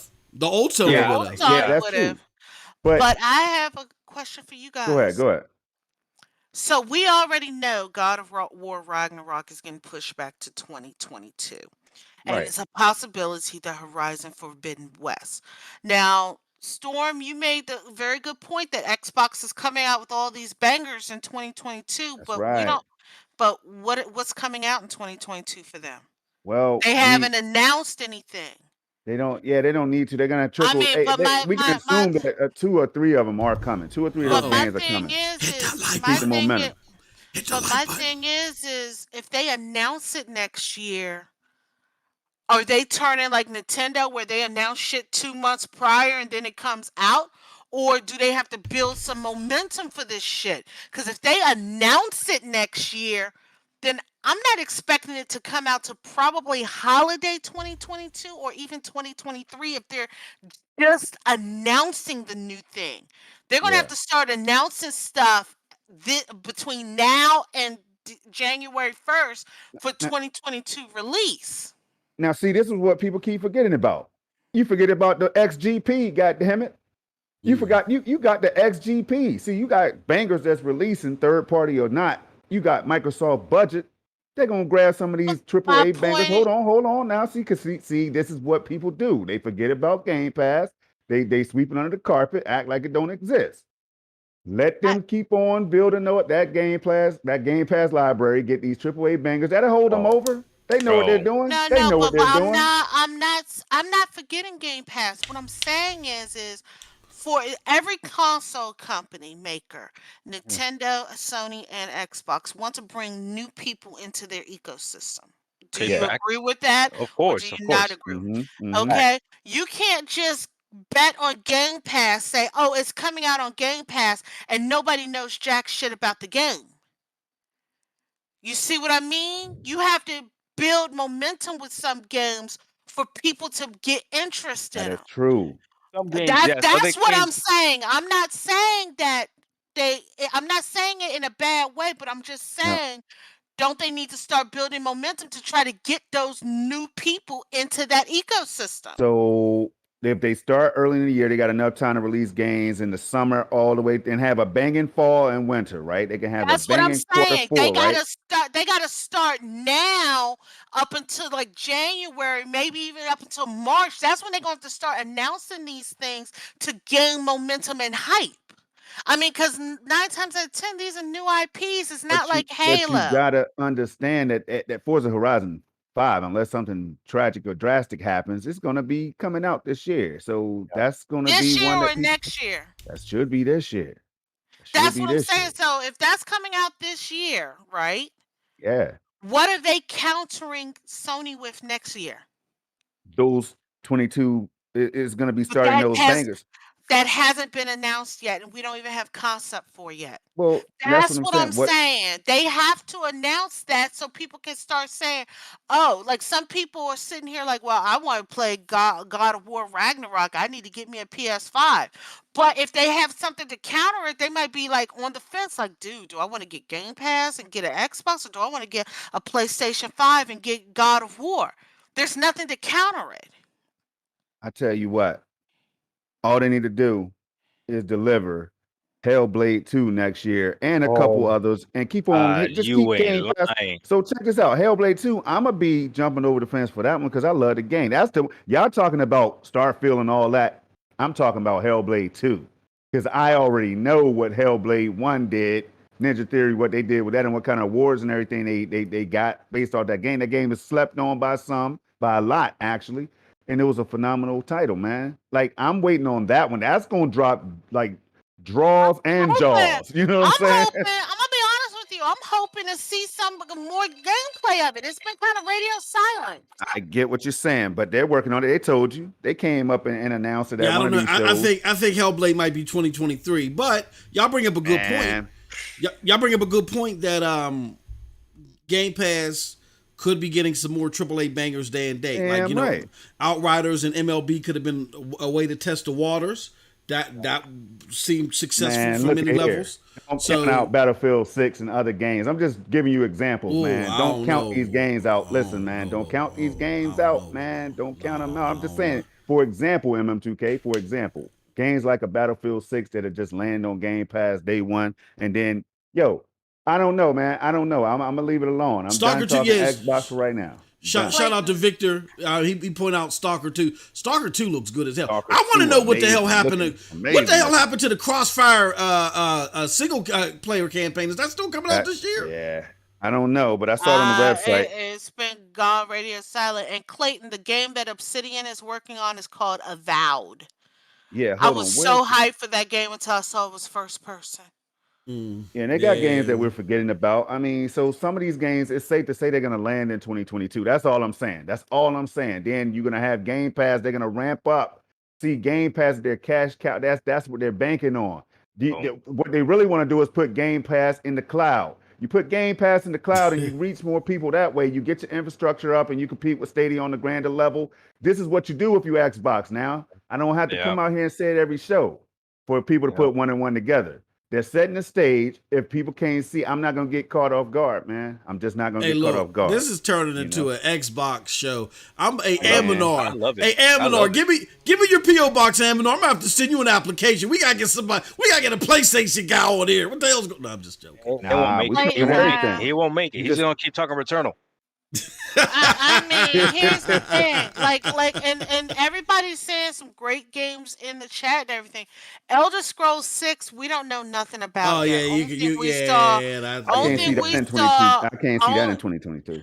No, that only thing we saw of that was a title screen. Starfield, we saw more information of, but I'm gonna be straight honest. Does anybody really know what Starfield is yet? Nobody know what the hell it is. I don't even know if we can see that in 2022. And I'm gonna be honest with you. They're keeping Starfield cloaked like Kojima kept Death Stranding cloaked. Oh, what you wanna do now? No, I'm not being negative about it, but I'm just saying. Nobody Mm. knows what the hell Starfield I is. don't. How do you do? I Yeah, don't. she right. I You know, can't get hyped for Starfield or That's a Elder Yeah, fact. I'm not. Scrolls I'm not. 6 yet until I know what it is. I'm not either. That is Yeah, real. That is yeah. And real. I gotta keep. Fable was a great series. I'm happy that they're bringing Fable back. Yeah. Okay, I am happy that they're bringing Fable back, but again, I need to see more about Fable. Well, State of Proper. Decay 3 and all that, and you still got games that they could slip into that 2022 window. Like I said, and that's it. That's all, y'all. I said I was done. Now you gotta talk Xbox because the momentum that they have, you can't sleep on them. You But can't do it. before we switch proper, what are your thoughts on Xbox's prospect? I mean, we know that you're loving the brand, you're loving Game Pass, but what do you think about this whole dynamic of Sony? Because that's what we was talking about at the heart of this. Do you think that Sony purposely held some of these games back for 2022 to combat a powerful Xbox lineup? What are you thinking? Oh, I think both companies are definitely playing chess right now, but they're going at it in different ways. I agree. I think Xbox is more going at the because they got a good base with them picking up Bethesda, getting the Game Pass rolling, things of that nature, and then PlayStation with their exclusives and the timing of the releases. So I think they're both playing chess with each other right now. And then of course Nintendo's always that it's considered a third wheel, but not really because they also have the exclusives. They're kind of a mix of the two. So they're always got their hands in the pot too. So like I said, I wasn't thinking about getting a Switch until they announced Metroid. So I'm one of those guys. I'm one of those guys. Like that's the one that got me. It's nothing else. I like Mario Kart and things like that, but and it's the same with all of them. I mean, Xbox. I try not to even look at my Game Pass for the reason of I'm going to look at something and be like, damn, there's so many games I need to play. And so I try not to even look at it. It's literally minimized right now on my screen. So I try not to look at it. But I think they're both playing a chess game. I don't think it's over. Yeah. I think it's just like Bunny said, it's too early to tell. That's what it boils down to, man. It's too early to tell for me. I don't think 10 million is a number. I think it's too early to tell. I think they're still very well in the strategic part of what they're planning and what the final bit's going to be. So yeah, I mean, in the 10 million, for those of you that don't know what we're talking about, we kicked it off last show where we brought up the infamous Peter Moore, my favorite Xbox exec of all time, Peter Moore, when he said, look, the name of the game is the first console that reaches 10 million a generation wins. And historically that's right, but we are dealing with some different dynamics. We got COVID. I reached out to the good brother, what's his name? Matt Piscatella. And I said, Matt, when Xbox won that NPD after E3, was it because of E3? He's like, look, bro, I can't tell you. He said it could be restraints. Maybe PlayStation's supply was restrained that much. We don't know. So we're not going to know until the volume loosens up a little bit. And then by the time it loosens up, it could be like what Storm and Doc was talking about. Them Xbox games, 2022, and particularly 2023. I kept telling y'all, 2023 meant something for Xbox. So maybe this chip shortage is working in their favor. Who knows? We'll see. But I think it's one thing with that is, I mean, you're looking at a number of 10 million. That's always going to change. Yeah. Because right now, definitely now with COVID just passing, or still in effect now because of all the stuff going on now. But there's more gamers now. Yeah.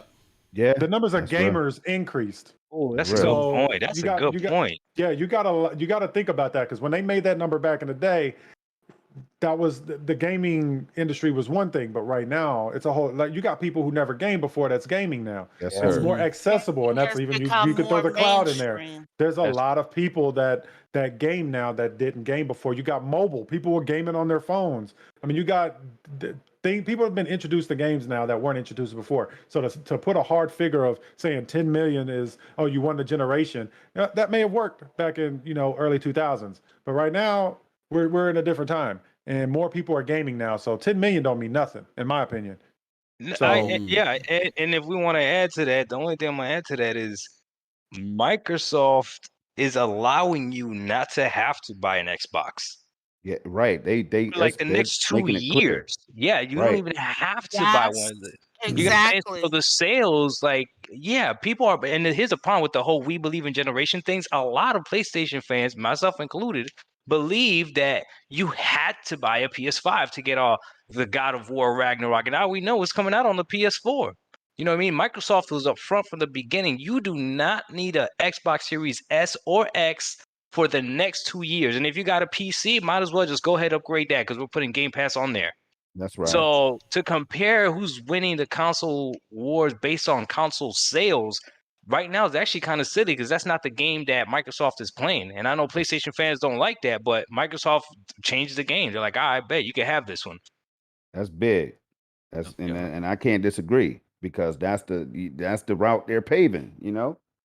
So that's what I was saying. It's too early to tell because they're playing a different game. Oh, we don't know what's going on yet.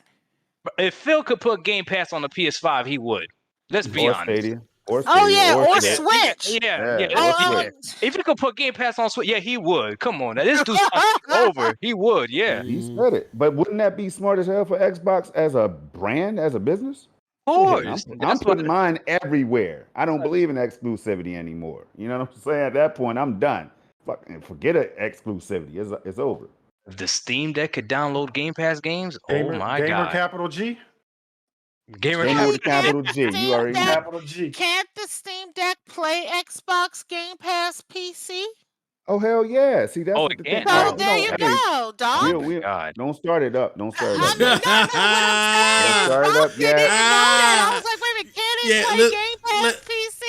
Let's not start it up because that'll take us till 2 a.m. Let's do this. Start that after the phone lines open. Let's switch it over. Yeah, right before the phone lines open, let's talk about the one juggernaut that we haven't talked about yet. Let me show you something else.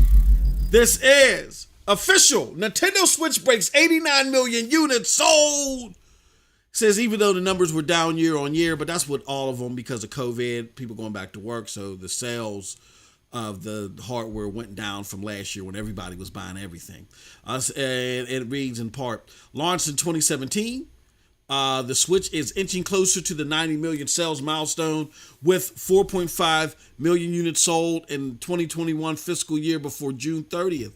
These numbers are down from year to year with the boom in sales at the beginning of 2020 driven by the launch of Animal Crossing New Horizons in March that year. Year-on-year sales have fallen 21%, which we're seeing across the board. With a total of 89.04 million Switch consoles sold since its launch, the device is closing in on a top 3 position as Nintendo's most sold console, currently held by Nintendo Wii. The console released in 2006 sold 103 million through its 7-year lifespan. So the Switch is outpacing the Wii. I didn't even realize that. I ain't even got to read no more. I might have a heart attack. What's going on, Bunny? Think about it like this. We got to talk. We start with you, go ahead, Bunny. Let's think about it like this. This is 89.04 units before the OLED edition drops. Yeah, facts. No matter what we feel about that OLED. I'm anticipating. Bunny is going to be picking up. Nah, I'm not picking up. Go ahead and ask her. You don't have that shit. She need a new one. She's popping. Get the hell out of here. The only way I'll pick it up really is if my Switch completely dies, because I got an OG Switch. But they didn't do any goddamn upgrades for people who play docked. That's the reason I'm pissed off about the OLED edition, okay? Because I play mine mostly docked, and they're telling us docked people who play mostly docked to fuck off. Anyway. Right. That's what they said. Yeah, that's basically what they're saying. We want you to do. We don't give a damn what you want. Exactly. Yeah. And they already told us that this Switch is not designed for you and that you might not need to get it. But anyway. Take your ass on. Exactly. So... You already got your money. We don't need it again. Exactly. Go to the Steam Deck. This Switch here, when the OLED edition announced right here in October, it launches on the same day as Metroid Dread. Bro, you almost said Metroid Prime. I was about to pre-order one. No. It's Metroid Dread. Okay, it's pre-order. It's launching on the same day as Metroid Dread, right before the holiday season. I'm anticipating. I'm anticipating the Switch hitting 100,000. 100 million. Yeah, 100 million. You know what I mean. 100 million by January. That's what I'm anticipating. Easy. Yeah, That's Nintendo easy. always sells well. Cause see, Nintendo, they were smart. They didn't have to worry about the latest parts and all that stuff, man. We're gonna give y'all the parts that's been around from 15 years ago. You know what I'm saying? So we ain't gotta worry about shortages and all that. They were smart. They were smart about that, man. But I don't like Nintendo like I used to like them. I just don't. I see the 89 million and it's cool and all, and I hear that they've been breaking sales for a long and breaking records for a long time, man. But when I see Yoshi and Toad and all them on the Mario Kart and shit, I said, man, man. I just saw a trailer on the Austin Evans video that I just dropped for y'all in the chat for the in the DM, right? So I'm looking at this and I almost threw up, man. I'm like, damn, how much of this can we take? Like, I need them to they innovate, right? Nintendo's known for innovation. They sold fucking cardboard. We gotta give them motherfuckers. That's true. We gotta give them a golden Cupid doll for selling cardboard at $100. Because Nintendo ain't for you. It's not for me. You right. Is And I was about to say that. For your niece, it's for your nephew, it's for your son, it's for your little brother, it's for and that's what it's for. Yeah. They know what they know who their market is and they stick to it, you know? Let me ask you this though.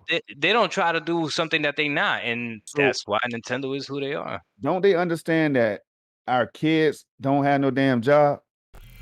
I mean, don't they understand that we're the ones making money and we grew up on this shit, man? That's the problem that I have with Nintendo right there. Come on now. Let's keep it real. You don't remember when Nintendo, I think it was back in the late 80s, early 90s, parents in New York hit Nintendo with a fucking class action lawsuit? Yeah, I remember that. What hit him for? They hit him for a class action lawsuit on something about the prices of their games or something. I was little then, so I vaguely remember what it was. I remember reading about it several times in the last 10 years. That's what I'm saying, okay? Nintendo knows the kids don't have money. But Nintendo knows them parents are going to be like, kids be like, hey, can I get this? Can I get that? That's true. Parents know. I mean, Nintendo knows parents is going to buy it. But see, I guess the hardcore gamers ain't sticking around. I know so many people that said, man, hell with the Switch, man. Yeah, you let go of Nintendo. You get one, you give it to the kids. You might love it. Now, some people hold on to it because they like Nintendo. I don't have a problem with that. I don't have a problem with you loving Nintendo games. I want to play them too. But in 2021, I would like to play them on my 4K TV. That's all. I just want the textures to match my goddamn screen size and all the specs and everything. That's all. And the other thing is who's actually, gaming on the go, right? But for me, it was like that I saw something very interesting. I was traveling the last few days or whatever. I actually saw a grown man at the airport with a Switch in his hand, and it blew my mind. I took a double take. I was like, okay, he's a gamer. He don't care. He out here waiting for his flight, playing on his Switch. At the airport, that's a good time to have it, though. At the airport, that's perfect. On the plane, that's because you can't really use Stadia on the plane unless you're gonna pay for that expensive ass Wi-Fi. You know what I mean? But here's also the thing. like that's how you found out. Let me tell you how I found that the Switch even existed. Because I had the Wii U and I was totally like, I ain't getting the next fucking console. I had lost interest in Nintendo with the Wii U. Okay? Right. I work in a doctor's office. A patient came in and had the Switch.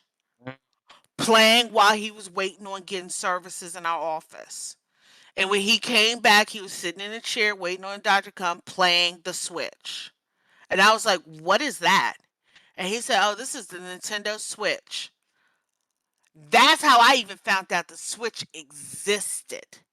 Was because he was playing it in our office. And this was a grown-ass man.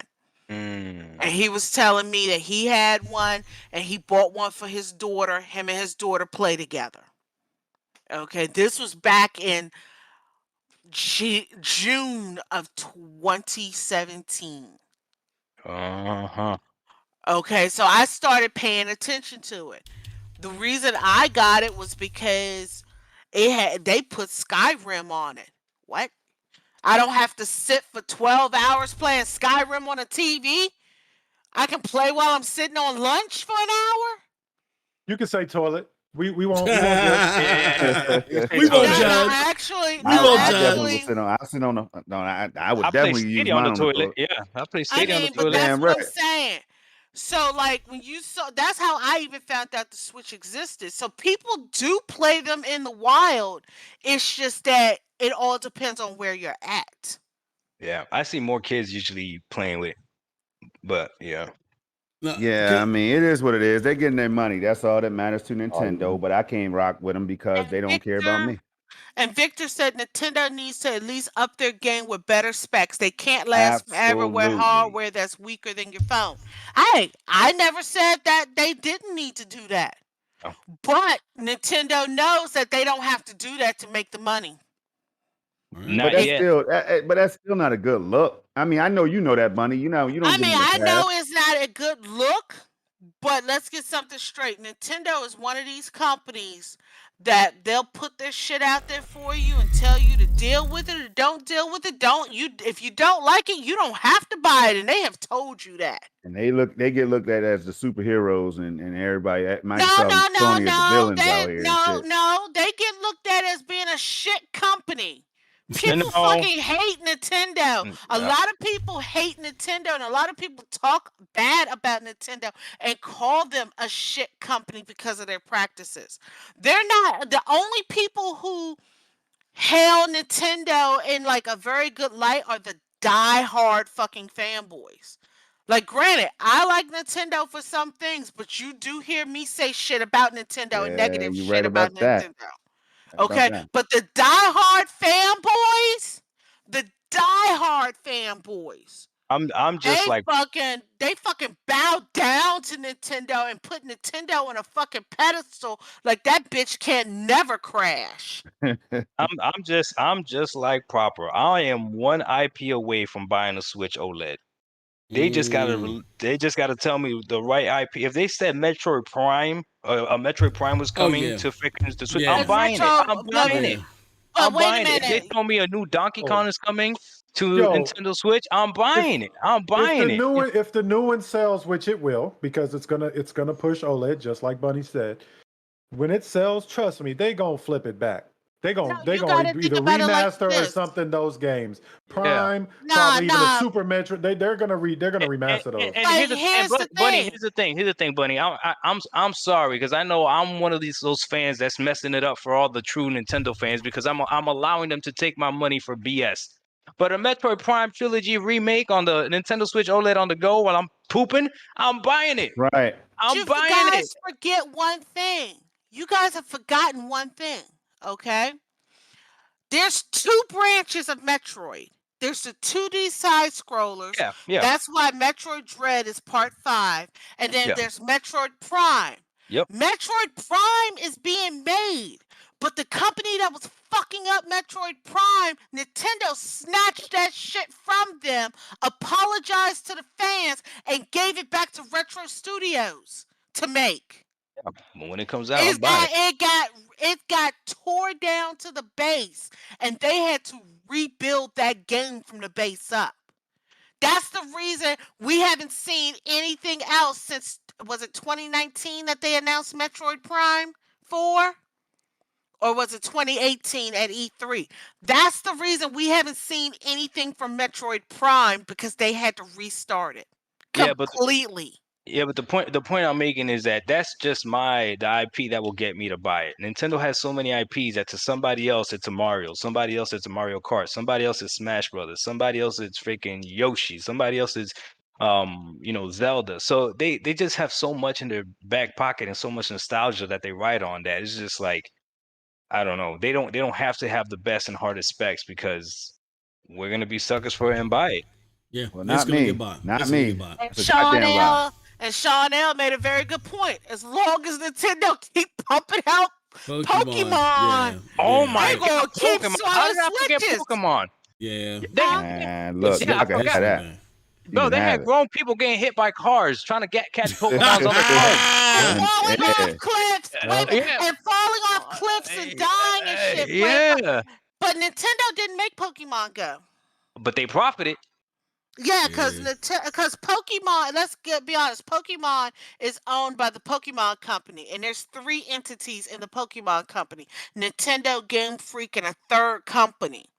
Mm-hmm. So that's the reason Pokemon is like Pokemon is technically a third party game, but it's only on Nintendo consoles. Nintendo is so gangster with it that they got tired of making Mario games, so they made Mario Maker and let you make the levels yourself. Yep. People were not. Hey, People yo. were begging for that. And then they People got were so begging gangster, they for did a that. Mario Maker 2. We're like, yo, we can't make this up. I Yo. know. Yeah, That's the most gangster shit ever. people were begging for it. That was like, here, you make the levels. I mean, Yeah. like I can tell you right now, the next Pokemon game coming out, Pokemon Brilliant whatever and Brilliant whatever. I'm skipping those. I'm skipping those Pokemon. I'm going to the next Pokemon that's coming out in January, I think, which is a totally new style of game for Pokemon. But you Like I said that said, about I the picked Switch too. You what? picked that up. That you were skipping the Oh, Switch. good point. You gonna see somebody playing that. Uh-oh. You gonna be like, Got "What's your that? ass. What's that?" And you gonna pick that bad boy up. Yup. They Nah. gonna get you. It's the whole She thing. said, Yeah, you don't sound, Like you I don't said, sound confident. like I You're right, said, Papa. my You're right, Papa. Switch. Like I said, my Switch, literally, my Switch is one of the OG switches that you could hack with a paperclip. Right. My shit ain't Hey, running MacGyver, 100. My shit ain't running 100% right now. Okay. This is Bunny telling us that she gonna pick up the OLED. Oh, man, She's yeah. like, That's it's what coming. Yeah. it is, y'all. Read the line. She's already standing up. Well, I had to get the OLED. Hey. My Switch was dying. Yeah. Pressure is a motherfucker. That's all I'm gonna say, man. It's real. That's all I'm gonna tell you right now. That's it. Actually, I didn't, Harold, I didn't like Breath of the Wild, not because of how it looked. I just didn't like the gaming style of it. I did not like playing Breath of the Wild. It was a beautiful game. I just didn't like playing it. Yeah, some people got mad about the weapons breaking and all that. So yeah, you know That what it shit is. was pissing me the fuck off, man. So I ain't even getting it. Alrighty. Breaking weapons. Well, we got less than 15 minutes left. We want to get the phone calls, but before we open up phone calls, we'll open them up in the last 10 minutes when we go over our last subject. But what I did want to do is I did want to touch on cloud gaming right now.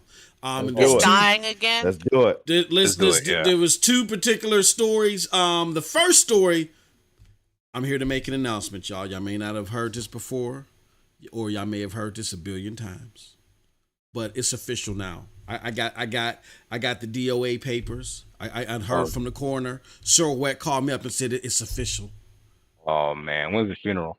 Stadia's dead. It died. It died again for the 1000th time. It died. Damn. It's worse than Wile E. Coyote. No, it didn't die. But sorry for the clickbait in my video that brought a lot of people over here. But anyway, I ain't got no integrity. Well, anyway, here's what's going on, y'all. Here goes a tweet from me from earlier in the week up on the screen. And I had to sadly respond. I wasn't sure if I was going to do this because it really hurts me because there are some good people that work at this publication. But you got to do what you got to do sometimes. You do. Chrome Unbox, one of my favorite Google-based publications. They talk about Google products and Stadia. They had this article where it says Google may be positioning itself to piecemeal Stadia. Now, in the story, what they've done is and Storm is familiar with this, and Doc and Proper may be familiar with this as well. There is I want to call them an indie publication that's very well known in the Stadia community. They wrote an article based upon a section of a resume or a job description that the rest of the community already knew about, but they just found out about it. And in that description, it said, alongside of Stadia building their own platform, we want to license our technology to other people, right? It is something that the rest of us in the community knew what it meant. It meant that alongside building their platform, just like alongside building Xcloud and Xbox, Microsoft is going to license Azure off and all this other stuff, and Azure. And and they're going to do their thing, and AWS and Amazon's going to do their thing. That just because they're licensing their technology out, it doesn't mean that it's over for their own base, systems or platforms. So once that was reported as new news, which it wasn't, it spread like wildfire to some of these other publications, one of which had already reported the job in the job description. And I guess because they felt like it was click-worthy, they picked up on it from this indie publication, didn't check stuff or whatever. So Chrome Unbox put something out here saying that the job description was changed later, a bunch of falsehoods, and it led to a huge discussion about, is Stadia dying? It even reached out to the outer regions outside of the Stadia community, where I started getting phone calls, texts, letters, emails, facsimiles, bottles, genie in the bottles. Is Stadia dead? What's up, man? Are you coming back to the consoles and all this stuff? And I said, what? I said, what the hell is you talking about here? And then I found out what people were talking about. So we just want to clarify some falsehoods.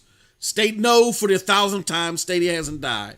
And in regards to the false information that was in there, this story is not new, nor was the white label portion that they're talking about when they sell off their technology for other people to use it as well.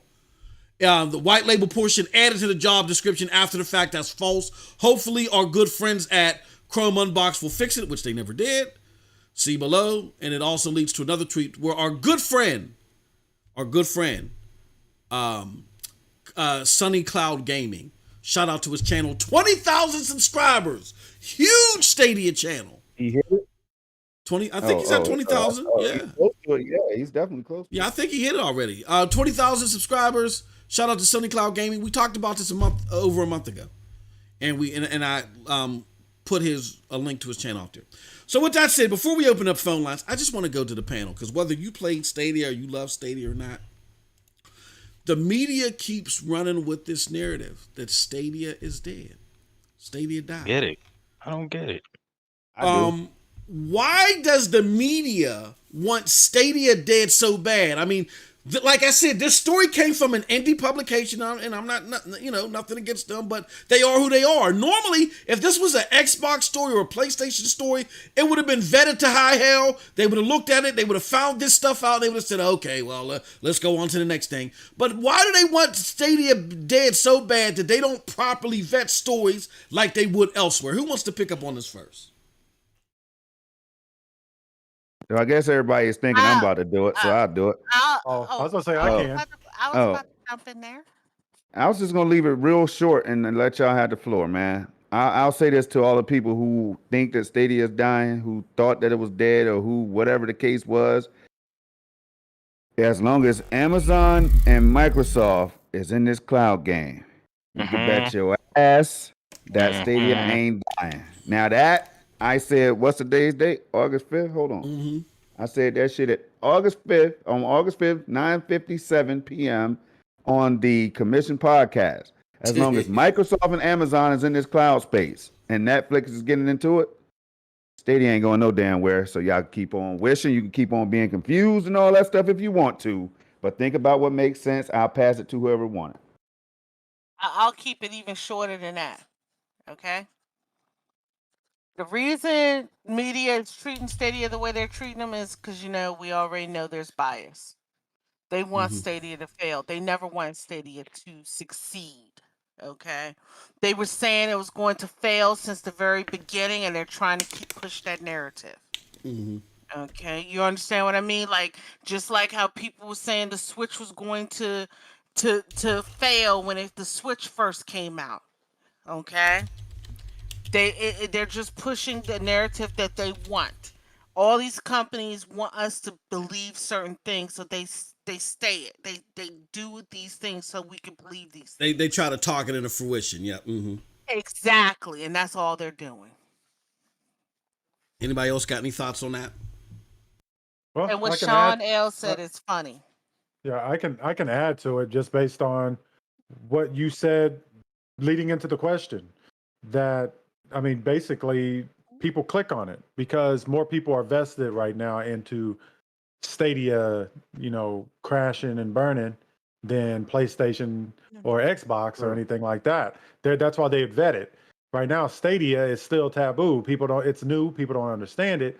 So when they see a title like that and they're vested in waiting for, it to die, as it supposedly has, as we mentioned, is the Phoenix or, Jesus, because it's dead today. It'll be back on Sunday.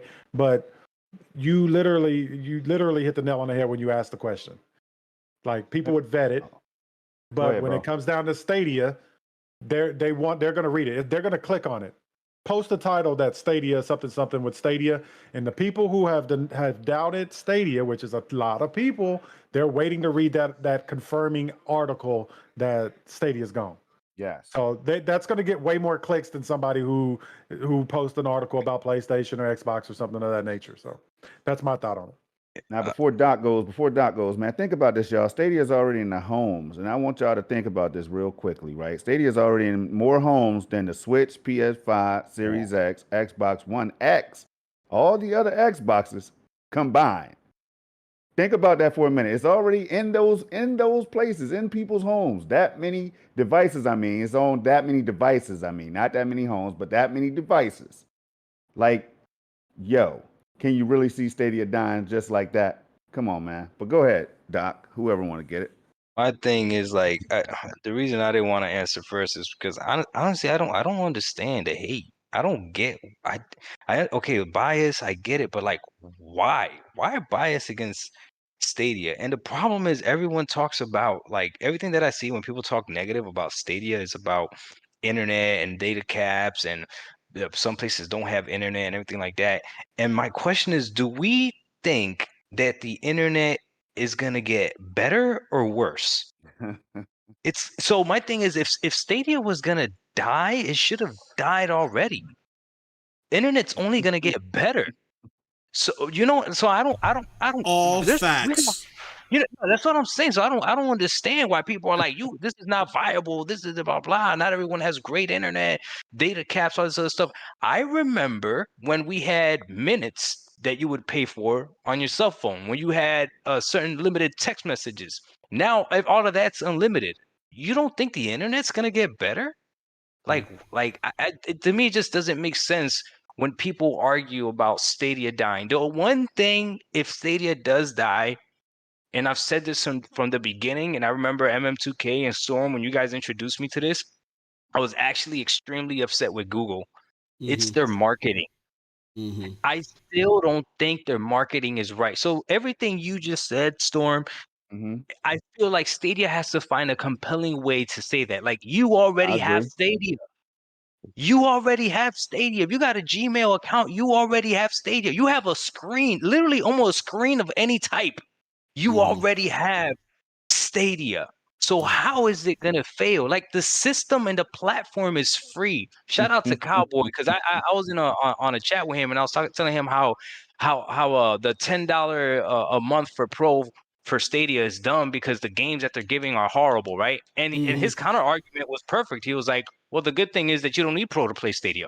Yeah. And I took quiet. I was like, well, I guess you're right. If I don't like the game that they're giving me, I just shut my mouth, stop paying the $10, and I still have Stadia. And you still have Stadia. And I still have Stadia. Right. So it's like, I don't know, man. So I don't understand why they're hating on it and everything that they're talking about as if internet's gonna get worse. It's only gonna get better.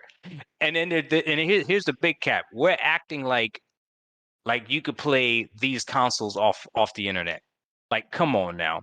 Yeah. If you turn on your game, your PlayStation, and your Xbox, and it says your internet is off, you're not playing. You're trying to figure out what's wrong with your internet. Yeah, I know. If you just flight stick, you can't even play Flight Sim. That's on your console. Exactly. Yeah, come on, man. So that's, again, the cap level is ridiculous, man. And then we talk about how many people play online with these servers and everything, but somehow, I don't know, man. So that's why I wanted to go last, because I honestly don't know why everybody's anti-Stadia. I don't. Well, let me try to explain. I'm gonna explain it real quick, and then we're gonna Before you go. Yeah, go ahead, brother. One little thing. Go ahead, brother. Go ahead. It's all yours. Go ahead, brother. One little thing to what Doc said, and the game changer that it's gonna be that everybody needs to fear is because games are more games are doing it. They're going crossplay. Yeah. These games go crossplay, and you want to play any game, but let's say Battlefield, the new Battlefield coming out, right? And it's on all. Let's say Stadia picks it up. I can't remember if they were or not. I think they are, right? or the Siege, the Rainbow Six game that's coming out. Yeah, Let's say Siege. Yep. Crossplay, and you have it, or you have it. Right, and Destiny you have 2 and all that crossplay is coming. Destiny 2 and all that. Yeah. So if you have it on Xbox, or you have it on PlayStation, cool. But you go to Starbucks and you walking into Starbucks and you see homie playing it on his phone because he got Stadia and you can't play. Who's got the advantage? You know what I'm saying? Right. So once these crossplay things, that's the difference maker right there. Because you could be playing with anybody. So he could be your buddy and he's playing, but he's getting more time in than you. So that's going to be the difference maker. Let me throw one more thing out there real quick because Snobunni Gaming and I talked about this one and it almost blew my damn mind. Hey, it's hard to find them Series X's out there, ain't it? Oh, but yeah. You can find the Series X's in the Xcloud. Ain't that some shit? Let's go. Yeah, that's true. Let me say this, and we got Victor who says, I don't hate Stadia, but I don't like the business strategy. And Victor, shout out to he's a big-time supporter on his platform. He always says that. But Victor, we just did almost a whole hour and a half talking about how we can't find consoles. So if I'm somebody that can't find a console and I wanted to play Resident Evil 8, is Stadia a dumb business model now? Because I would have had no other way to play Resident Evil 8 with the 4K fidelity, the 60 frames per second, unless I got it on Stadia. You see what I'm saying? Right. I wouldn't have been able to play it in 4K, 60 frames per second, unless I got it on Stadia. So is it dumb then? Is it dumb when I wanted to play Hitman in that same fashion? You know what I'm saying? It took Outriders forever today, but now Outriders is playing good. When I got, you know what I'm saying? So the a la carte part, Cyberpunk was better on Cyberpunk, yeah. So the a la carte part it's giving you that plug and play feel, the a la carte purchasing. Everybody, when it comes to gaming, everybody doesn't want a bundle package. As a matter of fact, the majority of gamers, and you should know this, Victor, because you've been out on Twitter as long as I have. Z Huge put it out here a couple months ago. The average gamer only buys 2 games a year. They only own 7 games attached to their platform. What is so stupid about the Stadia business model? It's the atypical business model. You're saying that because it's cloud gaming. It's digital rights management. Digital rights management is pretty much in everything right now. When you go to play Halo, whether it's the single player or the free-to-play multiplayer, you're going to have DRM there. Sorry. We just talked about that. You're not going to be able to play unless it's online. So this game's not really yours. It's these talking points that we got to get rid of. Get rid of the media head talking points, because if you really think about them, they don't make sense. I want to show everybody something real quick. Here's why I feel a lot of them hate Stadia. Because Stadia is the biggest and boldest approach to farceness that they've been fed by the media. What is that farceness? It was asked by Richard Ledbetter in 2019, March of 2019. Break it down. Several months before Stadia release, he asked Phil Harrison and Maj Bakar, one of the engineers of Stadia, the main engineer, said, do you think local gaming and traditional console model is the beginning of the end? Now, in everybody's mind, Stadia is out to kill the console. This is what they've been saying. Here's what they actually said, opposed to what the puke pundits have told you that you didn't research. Phil Harrison responds, it's not for me to say. I mean, I think there is a new way to develop games, a new way to discover games, and a new way to enjoy games because of Stadia. We have a significant aspirations for the future, and we want to get very substantial scale. It's not going to happen overnight. Pay close attention to that. And we are completely respectful of everything that has come before us in the industry that got us to this point. We want the whole industry to be successful, and we want the whole industry to grow. To second that notion, Jack Buser, formerly of PlayStation, head of games at Stadia, around the same time, several months before launch, was asked pretty much, how are you going to convince people quickly that once Stadia releases to abandon their Xbox and their PlayStation titles and come over to Stadia? And he basically said this in a nutshell, and I'm looking at the highlighted portion.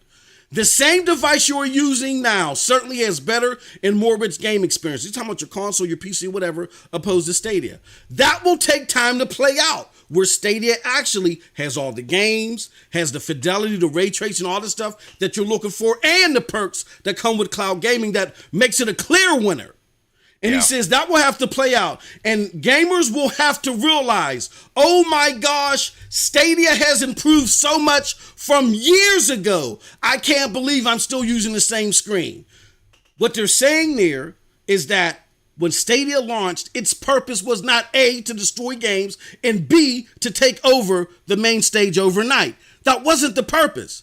They're collecting data now. They're getting the AI and the machine learning trained. So several years from now, when cloud gaming is trusted by the average gamer, people can say, oh, I ain't got to spend $500-$600 on a console or $2,000 or $3,000 on a rig. I can do my a la carte purchases, like I can buy my Resident Evil 8s, or I can get my subscriptions, my Ubisoft Plus via Stadia or who else, for $0.99. So again, all of you that don't understand this, stop going to IGN. Stop going to GameSpot. They are leading you astray because they're afraid for stupid reasons. You gotta go listen to the sources, the stuff that has come out of people's mouth. Stadia right now is a emerging platform that is building itself to reach a certain apex. That apex is YouTube. Like if you want to play with PewDiePie, if you want to, hey, PewDiePie's going to drop a link. And if you want to play that link with PewDiePie, getting that Battlefield 5 or Battlefield 9 by the time this comes to fruition with PewDiePie, you got to have Stadia because no other platform is going to allow you to do this on YouTube gaming. By that time, there's going to be 700 million people that are going to be on YouTube gaming watching content. That's 700 million people that Stadia doesn't have to compete with. So you got to understand what's going on here. The true business model, not the business model that was sold to you by the puke pundits. That's why we try to do this effort. So I digress with that and I shut up and I'll let the rest of the panel close up on that and then we'll go to New World and open the phone lines. But go ahead. I'm sorry. Go ahead, Doc. I think you want to say something. All right, bro. You killed it. That was it.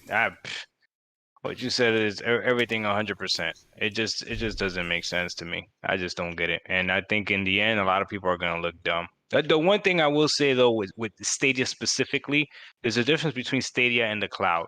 And if you see Microsoft and you see Amazon, two huge companies that believe in this technology, I mean, then Google has to make sure that none of these companies don't take over. That's the only way I can see maybe Stadia dying is that one of these other companies, do it better. But that's right now, man. But they still got these huge streaming platforms. Like if I want to play against Ninja, who went back to Twitch, Doc, and I want to play Fortnite with him, the only way I can play Fortnite with him is if he drops that link on Twitch and I go in through Amazon Luna when Fortnite comes on Luna. You know what I'm saying? So yeah, they're unbeatable because of that, or they're unshakable. I won't say unbeatable, but they got a solid foundation just because of their streaming platforms.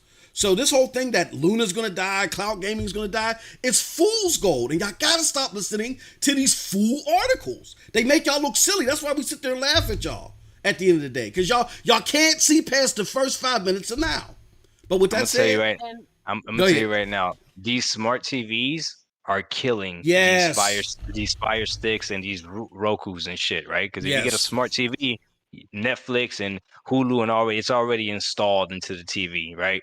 What's gonna happen when internet's only gonna get better when as soon as you pop open your TV, you're either gonna have Stadia already preloaded, or you're gonna go ahead and have Xcloud already preloaded, or even Luna preloaded. Then what? Are you seriously gonna go ahead and get a console, especially if the internet at the time is more than viable? So I don't think it's going. You know what they sound like? Real quick, I'm gonna shut up. You know what they sound like?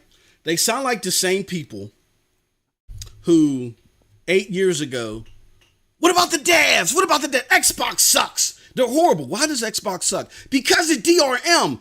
I don't like that DRM, and I support the devs. Oh, man, the hell with Xbox. Die. 8 years later, what are they doing? They're buying PlayStation 5 digitals out the wazoo.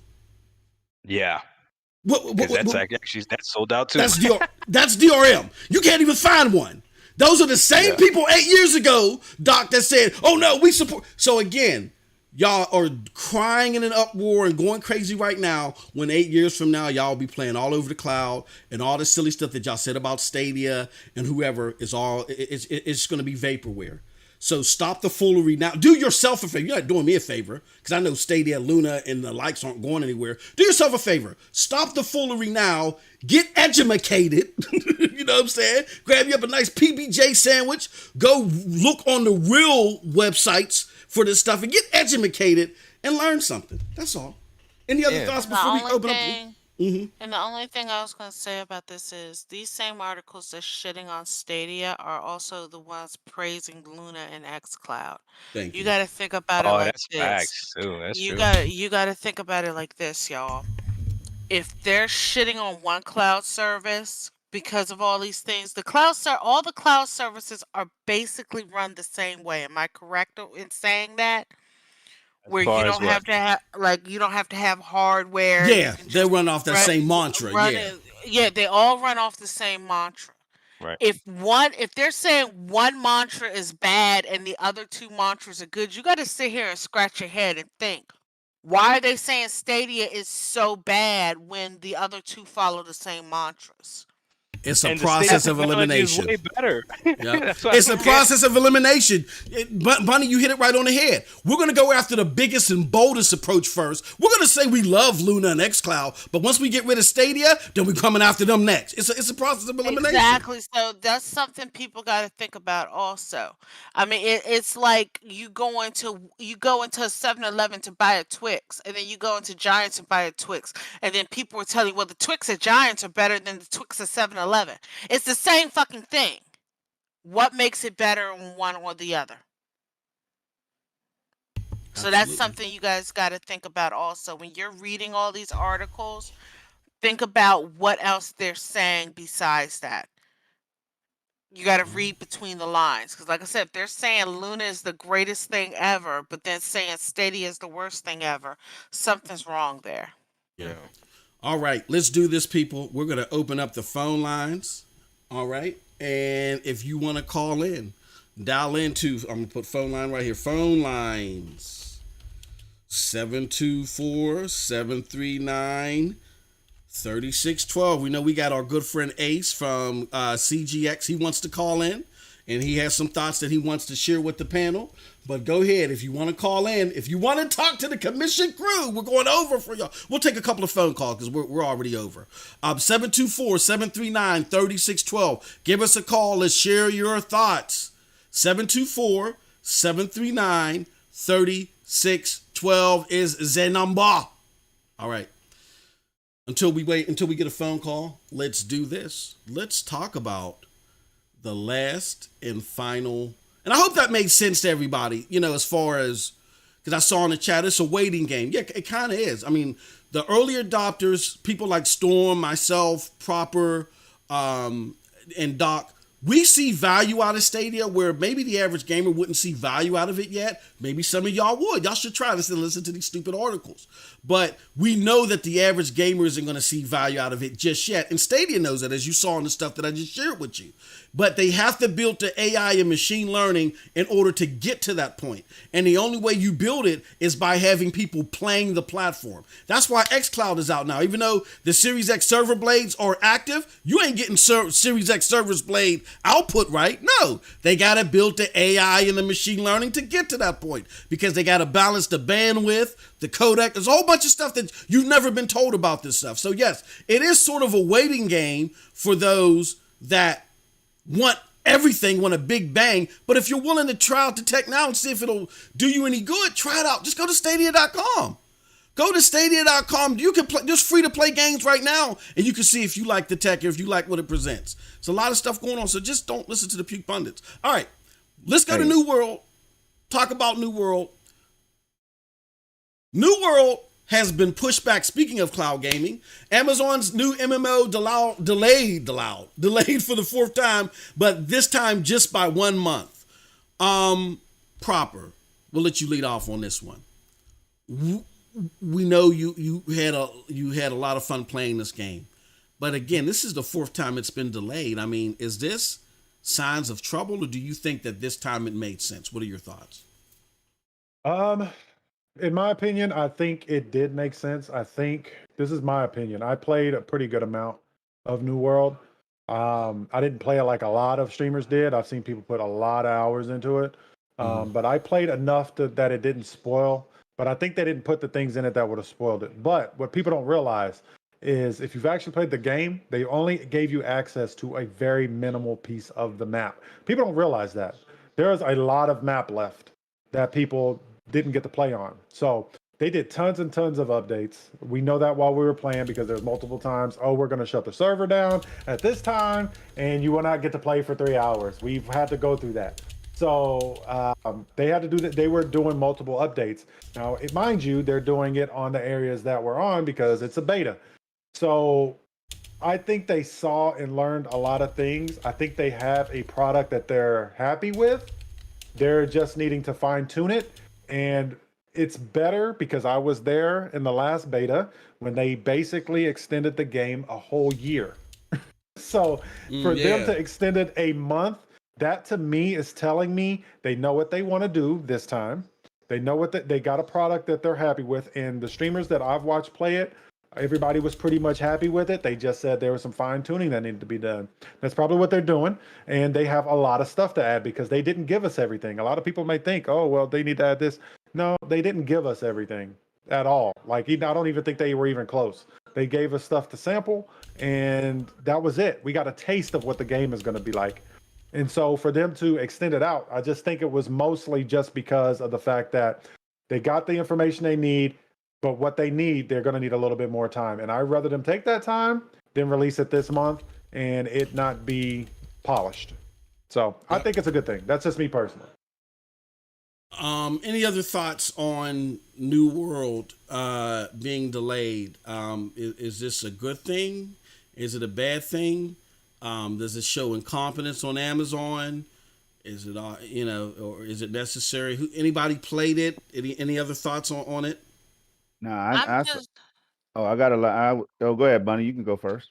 I was just gonna say, as a person who's played a lot of MMOs in the past, when you're delaying an MMO, you're just trying to make it better. You don't want to release an MMO that's too empty to the world because your player base would die within the first month of it. So if they're taking the time to delay it like this, they're trying to make it better and trying to make it so that they're giving you a lot more to do in it. And they are There's listening to their community. And that's the thing. exactly, Yeah, they are. exactly. Because like I said, I've played MMOs that I jumped on it the first moment it came out, and then like a month later, I'm canceling my subscription because it was boring. It was dead to me. So I would prefer this approach with games, especially MMOs, because you don't want to have a boring game, right? Yeah. Especially MMO. You don't want to go through and do everything in like 4 weeks in an MMO. And is this one? How much is this one going to be a month, or is this one It's not monthly. It's buy to play. Yep, You you pay. buy I it. think it's. You I think it got was it. 50. Yeah, I think it was 50, and that's it. Oh, so it's like Guild Wars where you Guild just Wars. buy Yep. the game. You just buy the game and everything's Yep. in it. Okay, I might give. Is it on Luna or is it on console or what? It's It's on Oh, PC. it's PC right I now. was gonna talk about that Luna part. PC? Okay, I Mhm. might give that a try. I'm not sure. I'll have to do some research And about it. you mentioned Guild Wars, and that's one thing about this game that Guild Wars is. And I'm not saying this because I'm a partner. Yeah, check it out. Yeah, I'm not saying that. All right. But one thing that Guild Wars spoils on in these updates, updates frustrated people the most in this little beta. And the thing about Guild Wars is, the Guild Wars has servers that they update behind the scenes, and they say you need to restart, and that's all you have to do. That's how most MMOs are in the beginning. Like even World of Warcraft, they'll be like, "We're shutting down the servers and blasey blasey blasey." And you get a countdown when you're playing World of Warcraft. Is there a So downtime though? yeah, sometimes there's Yeah, a see, few Guild hours Wars, there's downtime. no. Guild Wars, there's no downtime. It tells Oh, you to they. restart, and you get the upload right then. There is no downtime in Oh, Guild Wars. that's That's what I'm saying. nice. It spoils you, and that's one different thing that's different. But it's typical MMO to be that way. And I've been spoiled by Guild Wars in that sense. But Yeah, I yeah, haven't played Guild Wars 2 because my account got hacked and I lost my account from Guild Wars 1. if you ever But jump back in, you got some people to play with. I got a whole well, community. nah, the reason I didn't is because I loved my character name, and if you played Guild Wars 1, when you go to Guild Wars 2, you could have carried it all over. Well, somebody hacked my NC Soft account, Oh man, And NC Soft is like, well, we want all these character names, and I'm like, I only remember the one name that I made. I don't remember. I could tell you what type of game, what type of characters some of them were, but because I had a ritualist named Whispers of Snow, I'm and gonna I hold wanted. you. I got like 9, 10 characters right now, and I don't remember all their Yeah, names so how properly. can I Yeah. remember all my character names? That's the reason NC Soft wouldn't unlock my account for me. So I was like, okay, whatever, screw it. Mm. Well, you mentioned Luna. I want to say something. So Mhm. I asked a question. Now, people were big on the closure of SG&E for Stadia. You know, that was their first party studio and all that stuff. Mhm. But man, it's kind of like I don't see that same type of pitchfork hate that Stadia would have gotten if this was Stadia's IP. You know what I mean? Now, I am happy for New World. I heard a lot of good things about it since day one. When I first saw gameplay of it, I was like, "Whoa, Amazon have a good. They have a good one on their hands." Now, of course, you gotta think about Crucible and all that stuff. That's what people do, man. This is not Crucible. It's not Crucible, but Crucible. You know, you got that kind of culture out there that's gonna be like Crucible failed, so I'm gonna watch this one with a magnifying lens or a Hubble telescope or something like that, right? So I'm dead serious. So I was And like, Blessed yo, man. Online. Blessed Online too was another one. Yeah, yeah. So I'm like, at first I was kind of like, yo, this game should be launching on Luna. It should be on Luna right now. Like when it releases next month, it should just be there, man. And the fact that it's not there, it's cool. It's cool, I guess. I I'm sure think it'll that be the there. game should be on Luna day one. But I guess Amazon don't feel that way, so it led me to think that, hey, once they get a big blockbuster like this, will you see that thing releasing on other platforms as well as, you know, basically them doing what they do with their platform, Amazon Prime, Twitch, whatever, incentives and stuff like that. But man, it just got me to thinking that Bunny mentioned Luna, so I'm not the only one thinking like that. Why the hell is this game not on Luna proper place? Maybe you could help me, man. Oh, Why is it not on Luna right now? Like ready you for already Luna? know my feelings in regards to MMOs and that they need to be on the cloud. I've been preaching that Yeah, for the man. longest time. And if it gets on Luna, I'm 100% on board. And honestly, I think it's a thought. Why it's not day one, I'm not sure. But I can see now that you're speaking on it, and I wasn't thinking about it before. Yeah, I because think the Luna's on game, PC. All Luna is PCs in the cloud, just like yeah, Stadia is too. but the But game is built like you play it keyboard and mouse when you're playing on a PC, but it's the moves and everything is simplified enough that you can play it on a controller. So if you cloud on your phone or wherever you play it from, you could definitely easily play this game mobile. And right. so I think they had that in mind. And I think now that I'm thinking, now you got my mind spinning because they had a 3-weapon system, which did make it a little bit more complex. That wouldn't have been viable, and they switched it to a 2. I think they're going to do that. I don't know if they're going to do it. Maybe that's why they delayed an extra month. Who Yeah, knows? Who knows? man. The Who only knows? Okay. reason I asked about Luna is because it's Amazon. Yeah, Yeah, I yeah, mean, man. yeah. if Amazon is making their own game, why aren't they putting it on their own That platform? And I that's think it will be that very would be a soon. selling point for me. I haven't tried You, Luna, yeah, because but Luna, the one of the Achilles heel that people have is Luna they don't have that game that could really draw people there. They have these channels, and Ubisoft is really heavy carrying Luna. Some people feel that way about Stadia as well, but Stadia has a more diverse library. So that's why I'm saying what I'm saying. Now, going to something else that I wish Doc was here for. I'm right here. Doc asked yeah, he's in the back. you asked the question all the time, man. Like Stadia, you talk about the business model and the 9.99 and stuff, right? Is it worth it? Yep. So I was just thinking about this having you on the show tonight. So I thought about it today before we even went live, Doc. I think that 4K HDR and that 5.1 was enough. I think Google foresaw this, knowing that nobody else was gonna have that 4K in the cloud. GeForce now don't have it. Shadow had it, but look at the state Shadow in. I hope they do better. But Yeah. Xbox don't have it. PlayStation don't have it. Luna don't have it. None of them have that 4K. So I think they knew that was going to be the case, man. What's your thoughts on that, Doc? All right. So I know what you're going to say is not, is it really worth that? It should be included. But at the same time, if it's going to be free, what can help us entice people to come over other than 4K. I don't know. I'm just thinking like that. No. Right. So, like I said, Cowboy was the one that got me on this, right? Because he said the same thing, and I forgot who it was. Victor that talked about the business model or whatever, said he doesn't like the business model. Like what Cowboy said was true. He just said, then don't go with the business model because you don't have to pay the $10 a month. So if you don't want the 4K HDR and the 5.1, right, and you just want to buy whatever game it is that you want to buy and literally play it wherever you want, Stadia's letting you do that. And when he said that to me, I was like, damn, you're right. So technically out of all these companies, Stadia has the best business model because you literally buy the game that you want to play, and that's it. Now the problem is for those people, and I understand it. I can't sit here and say like I don't think everyone is lying. So I believe people when they say, yeah, I tried Stadia, it didn't work for me. Mhm. Okay, cool. Maybe you got Time Warner Cable or something. I don't know. I'm sorry. But or Comcast, I don't know. Maybe the cable company you got is not good or whatever. That's fine. I believe you. But for the people that this has worked for, and it works for me, I can play 1080p, especially the division, and it runs amazing. Everything is smooth, everything is good. And I can see the difference between 4K and 1080p, but if I'm gonna be 100% honest with you guys, my Xbox Series X is set to 1080p. Mm-hmm.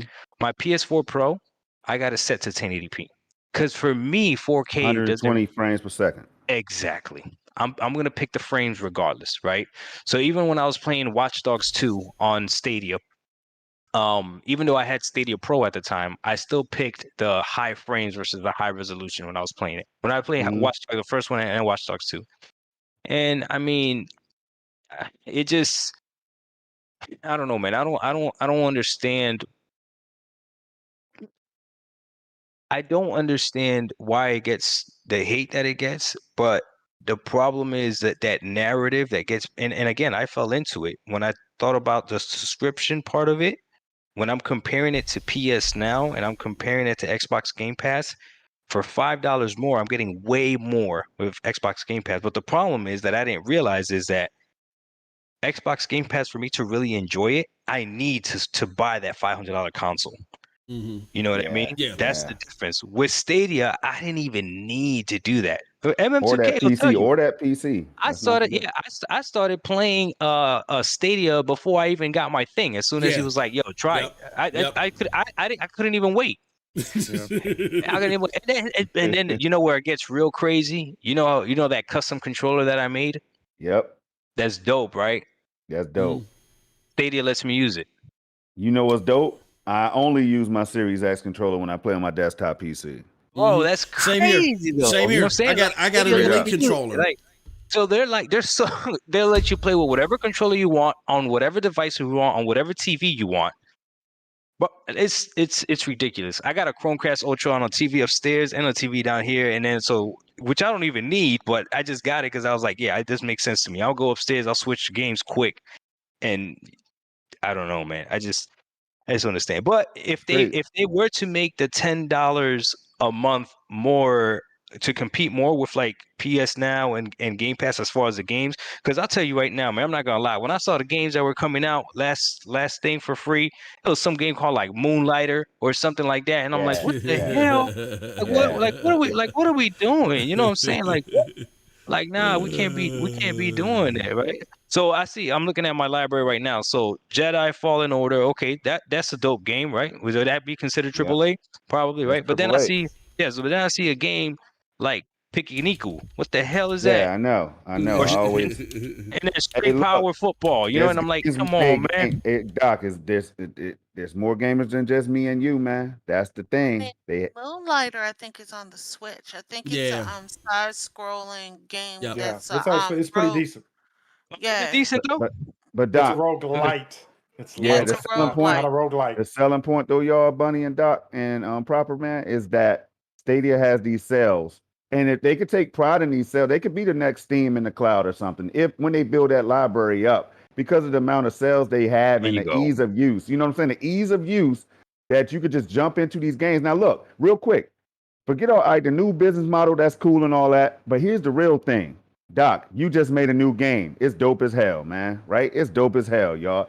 You want people to play your game. Doc, you go on social media, you drop a link.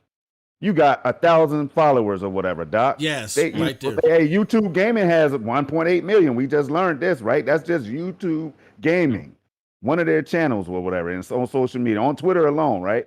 They drop a tweet. Play Doc Dark's game right now. Jump in. Boom. 1.8 million people just saw that. You see what I'm saying? So this is the beautiful thing about what Stadia is going to be do, and Luna in the future or whatever. Once they start rolling, they're going to be able to do these things, Doc, and that's what makes everything more appealing, man.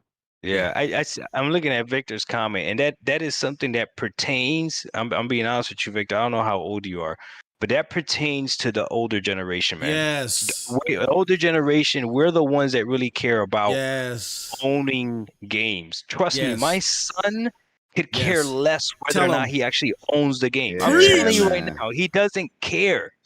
He doesn't care. They are they're already in the streaming world. They're used to streaming everything. If I show my son and my daughter a DVD, they're like, "Why do I have to get up to put this disc in there?" Not only that, but my wife, her mom, her dad, my mom, they're in the streaming. They're on the social media. And you know what I mean? Come on now. Yeah, but that whole ownership thing is more of a old school gamer mentality. Yeah, it's going to That's change. What I keep People telling are going to Vic. be okay with streaming. Yeah, that's what I keep telling Vic. I keep telling Vic he's focused on the box mentality. It's like what you just said. My son, me and him had a conversation not too long ago. He was like, "Dad," I was like, "What?" He's like, "I think it's stupid," because he just had Xboxes at the time.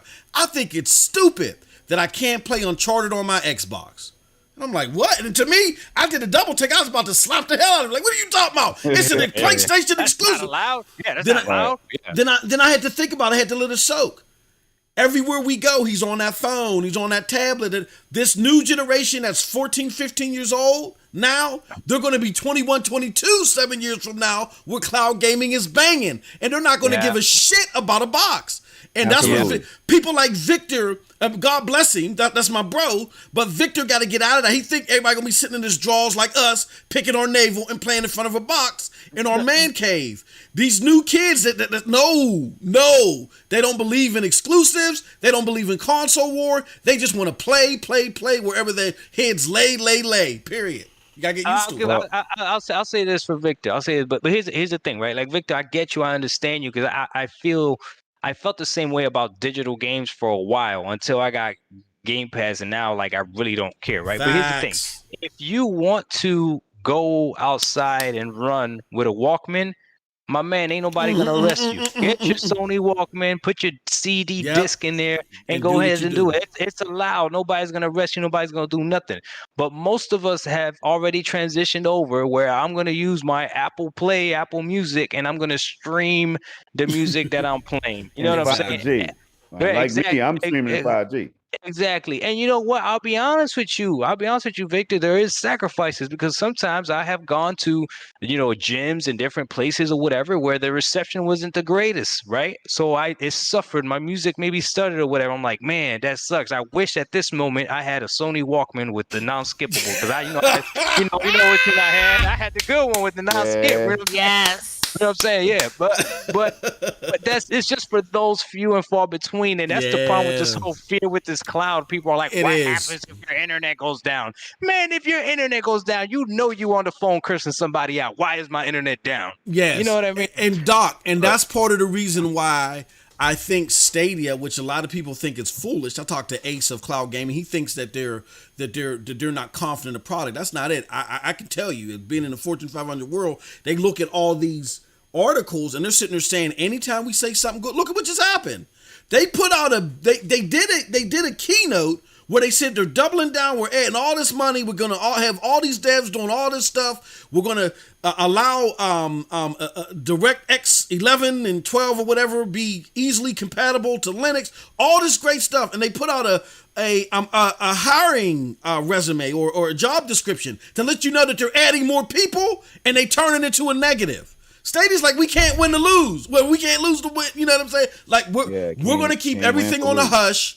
We're just going to drop everything silently. We're going to let the MM2Ks and the Doc Darks advertise it. And we're going to wait until people get used to it. Whether that's a winning strategy or not, that's why they're doing what they're doing, because they feel like every time they try to promote something, it always gets flipped on its head.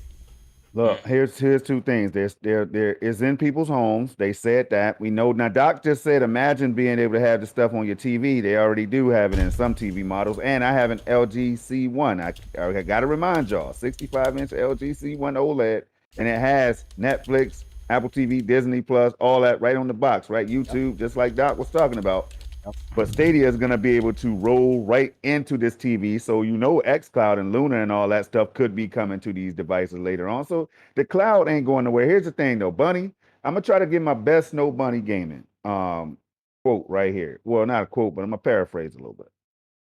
Bunny said, Storm, you think about that. I'm trying to be Bunny now. Hey, Storm, if you think about it, they already took the disk drives out these bitches. You know what I'm saying? Listen.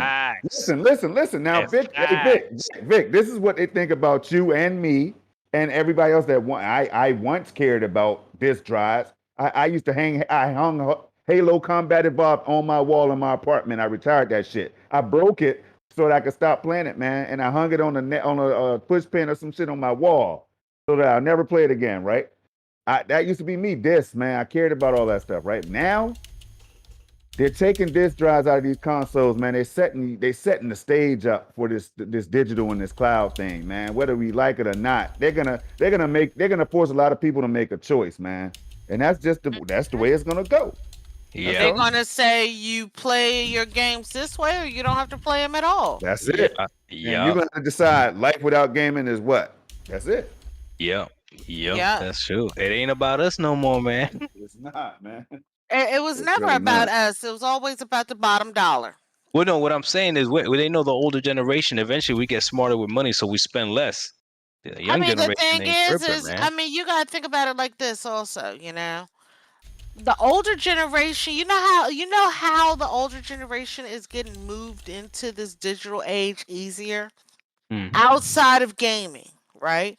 Do you realize, like, most cars you buy now, you don't even have a CD player in them? Most new cars, like my car is a 2014. Not even DVD, not even Blu-ray.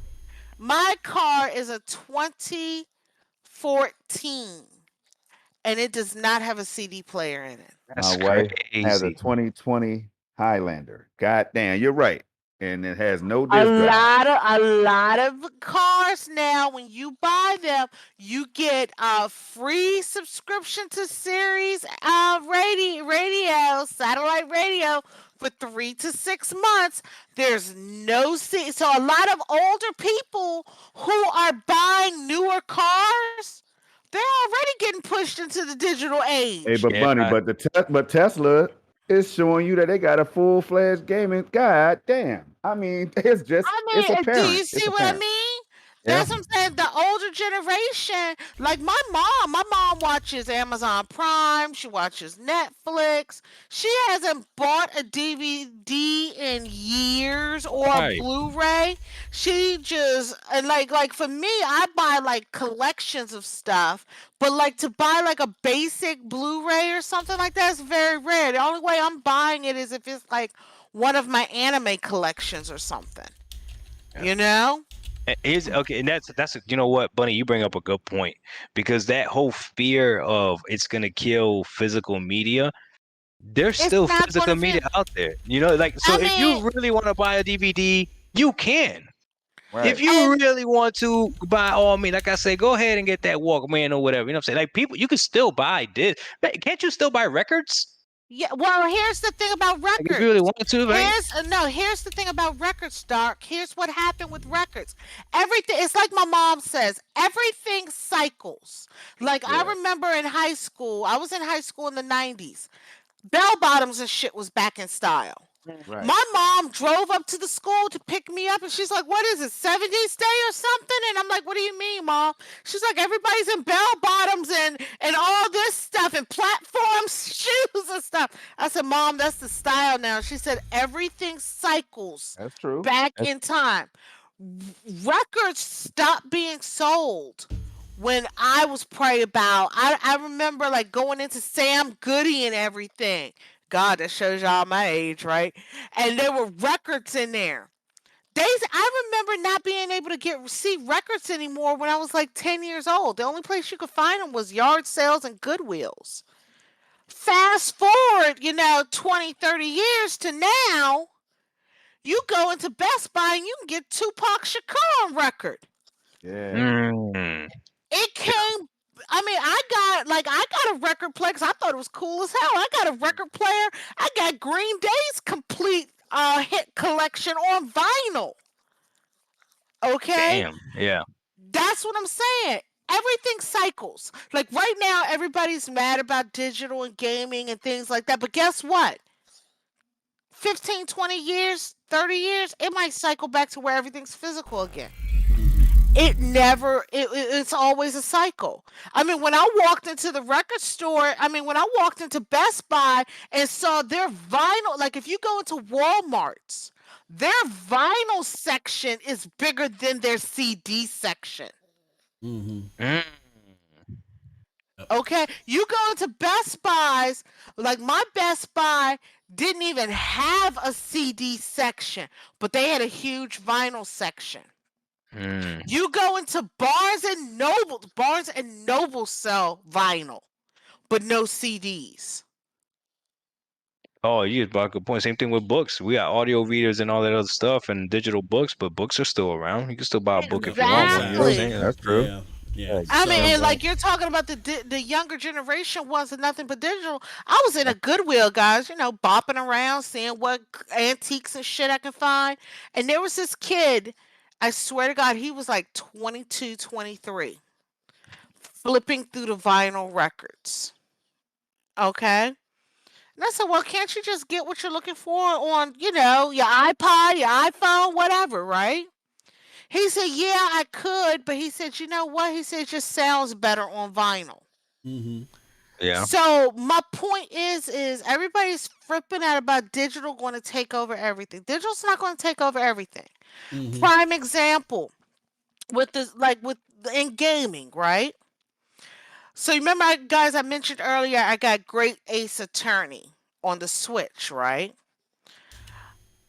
Yeah. The only platform they put that game physical on was the Switch. Okay? It's only digital on all the other platforms. PC and PlayStation 4, 5, it's digital only, right? The reason is because they know people will buy it physically on the Switch. Okay? They cater to their markets for what they want to put physical where. Yes, yeah. I mean, the only complaint I have about it, why am I paying the same price for a digital game versus a physical game? And that's fair. And that's why subscriptions make sense. I mean, besides subscriptions, subscriptions can make sense in that aspect, but my thing is you don't have to pay for shelf space. You don't have to pay for packaging. You don't have to pay for printing. You don't have to pay for any of that. Why can't you drop that digital game $10 to $15 versus the physical copy?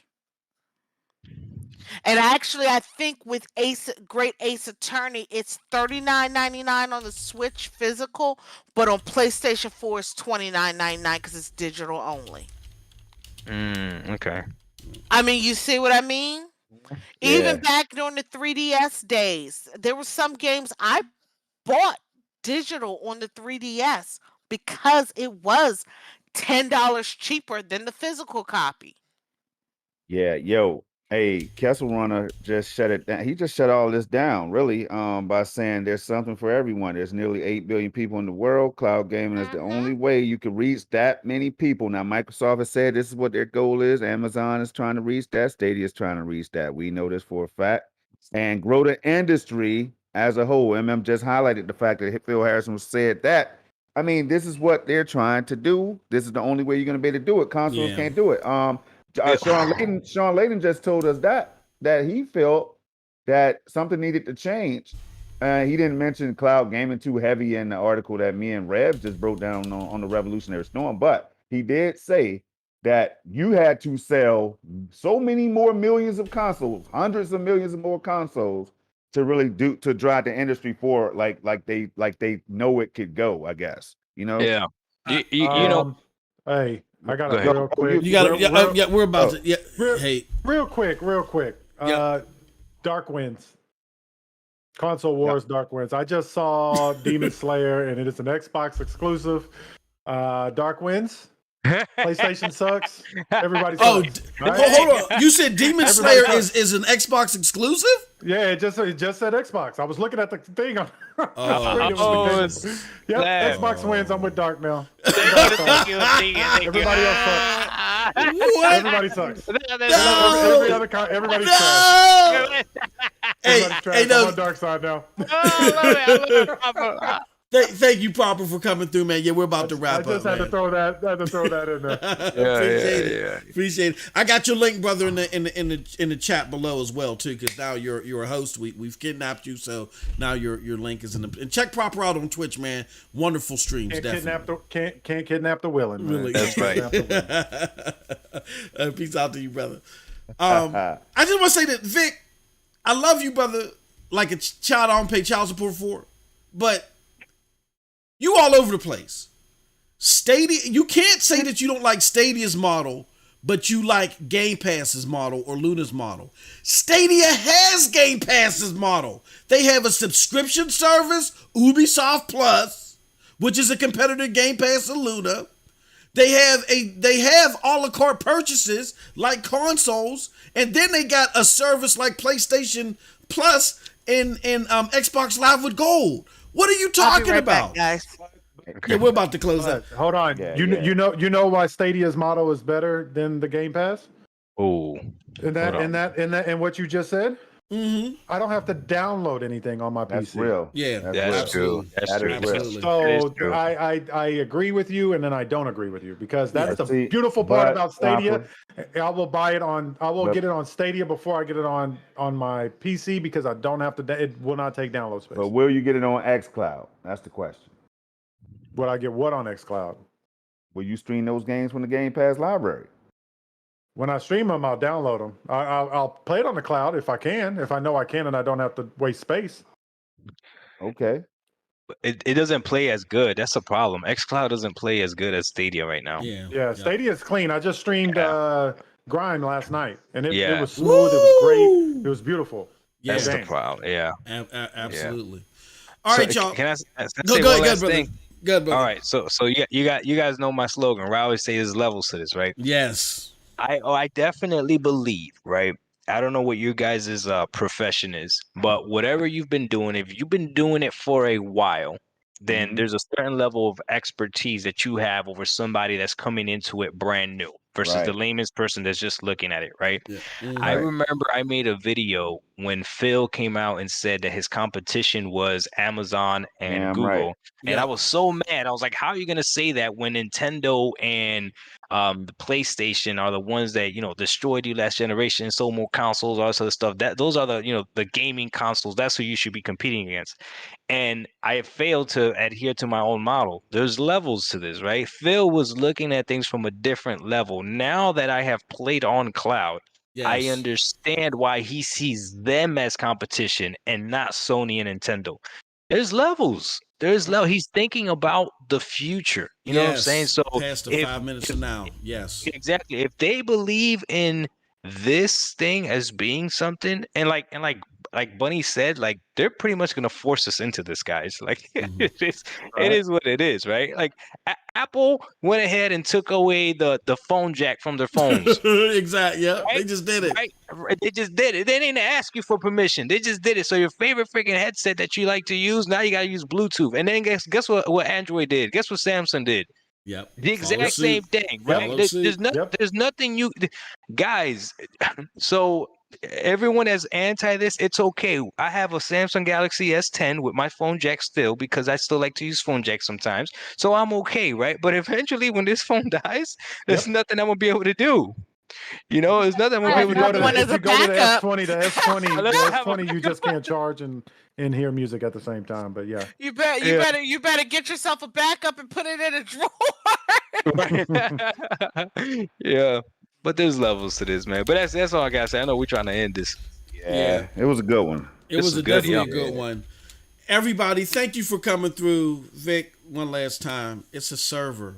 You're uneducated. I love you, brother, but you're uneducated on this. It's a server. Let's just say if they do shut down Stadia tomorrow, Google has so many servers. You think they're going to shut down the itty bitty server that Stadia's on? They told you that Stadia is not going anywhere, meaning that even if they did shut down the little itty bitty server that their games are on, they're not shutting those down. Victor, Victor, come over to Stadia Dosage and don't leave. Bring your water, bring your Gatorade, your Pedialyte, whatever it is that you drink. Bring it over and don't leave. Stay there for decades and decades. With that said, thank you everybody for coming over. We appreciate, love all of y'all. Thank y'all for the support, man.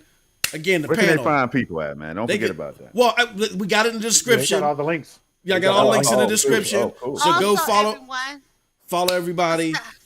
We close it out. You came right in time, sweetheart. Wait a minute. Yeah, what I was going to say is besides going on PNTSnetwork.com, you can also find some of our shows. I know Ying Meets Yang. You can find some of our shows over on Radio Public, Spotify, iTunes. So you don't have to sit here on the computer and listen to us. You can listen to us anywhere you want to, however you want to, and whenever you want to. That's right. Yep. On that note. Peace out. Have a wonderful gaming day. Bye. All right, y'all.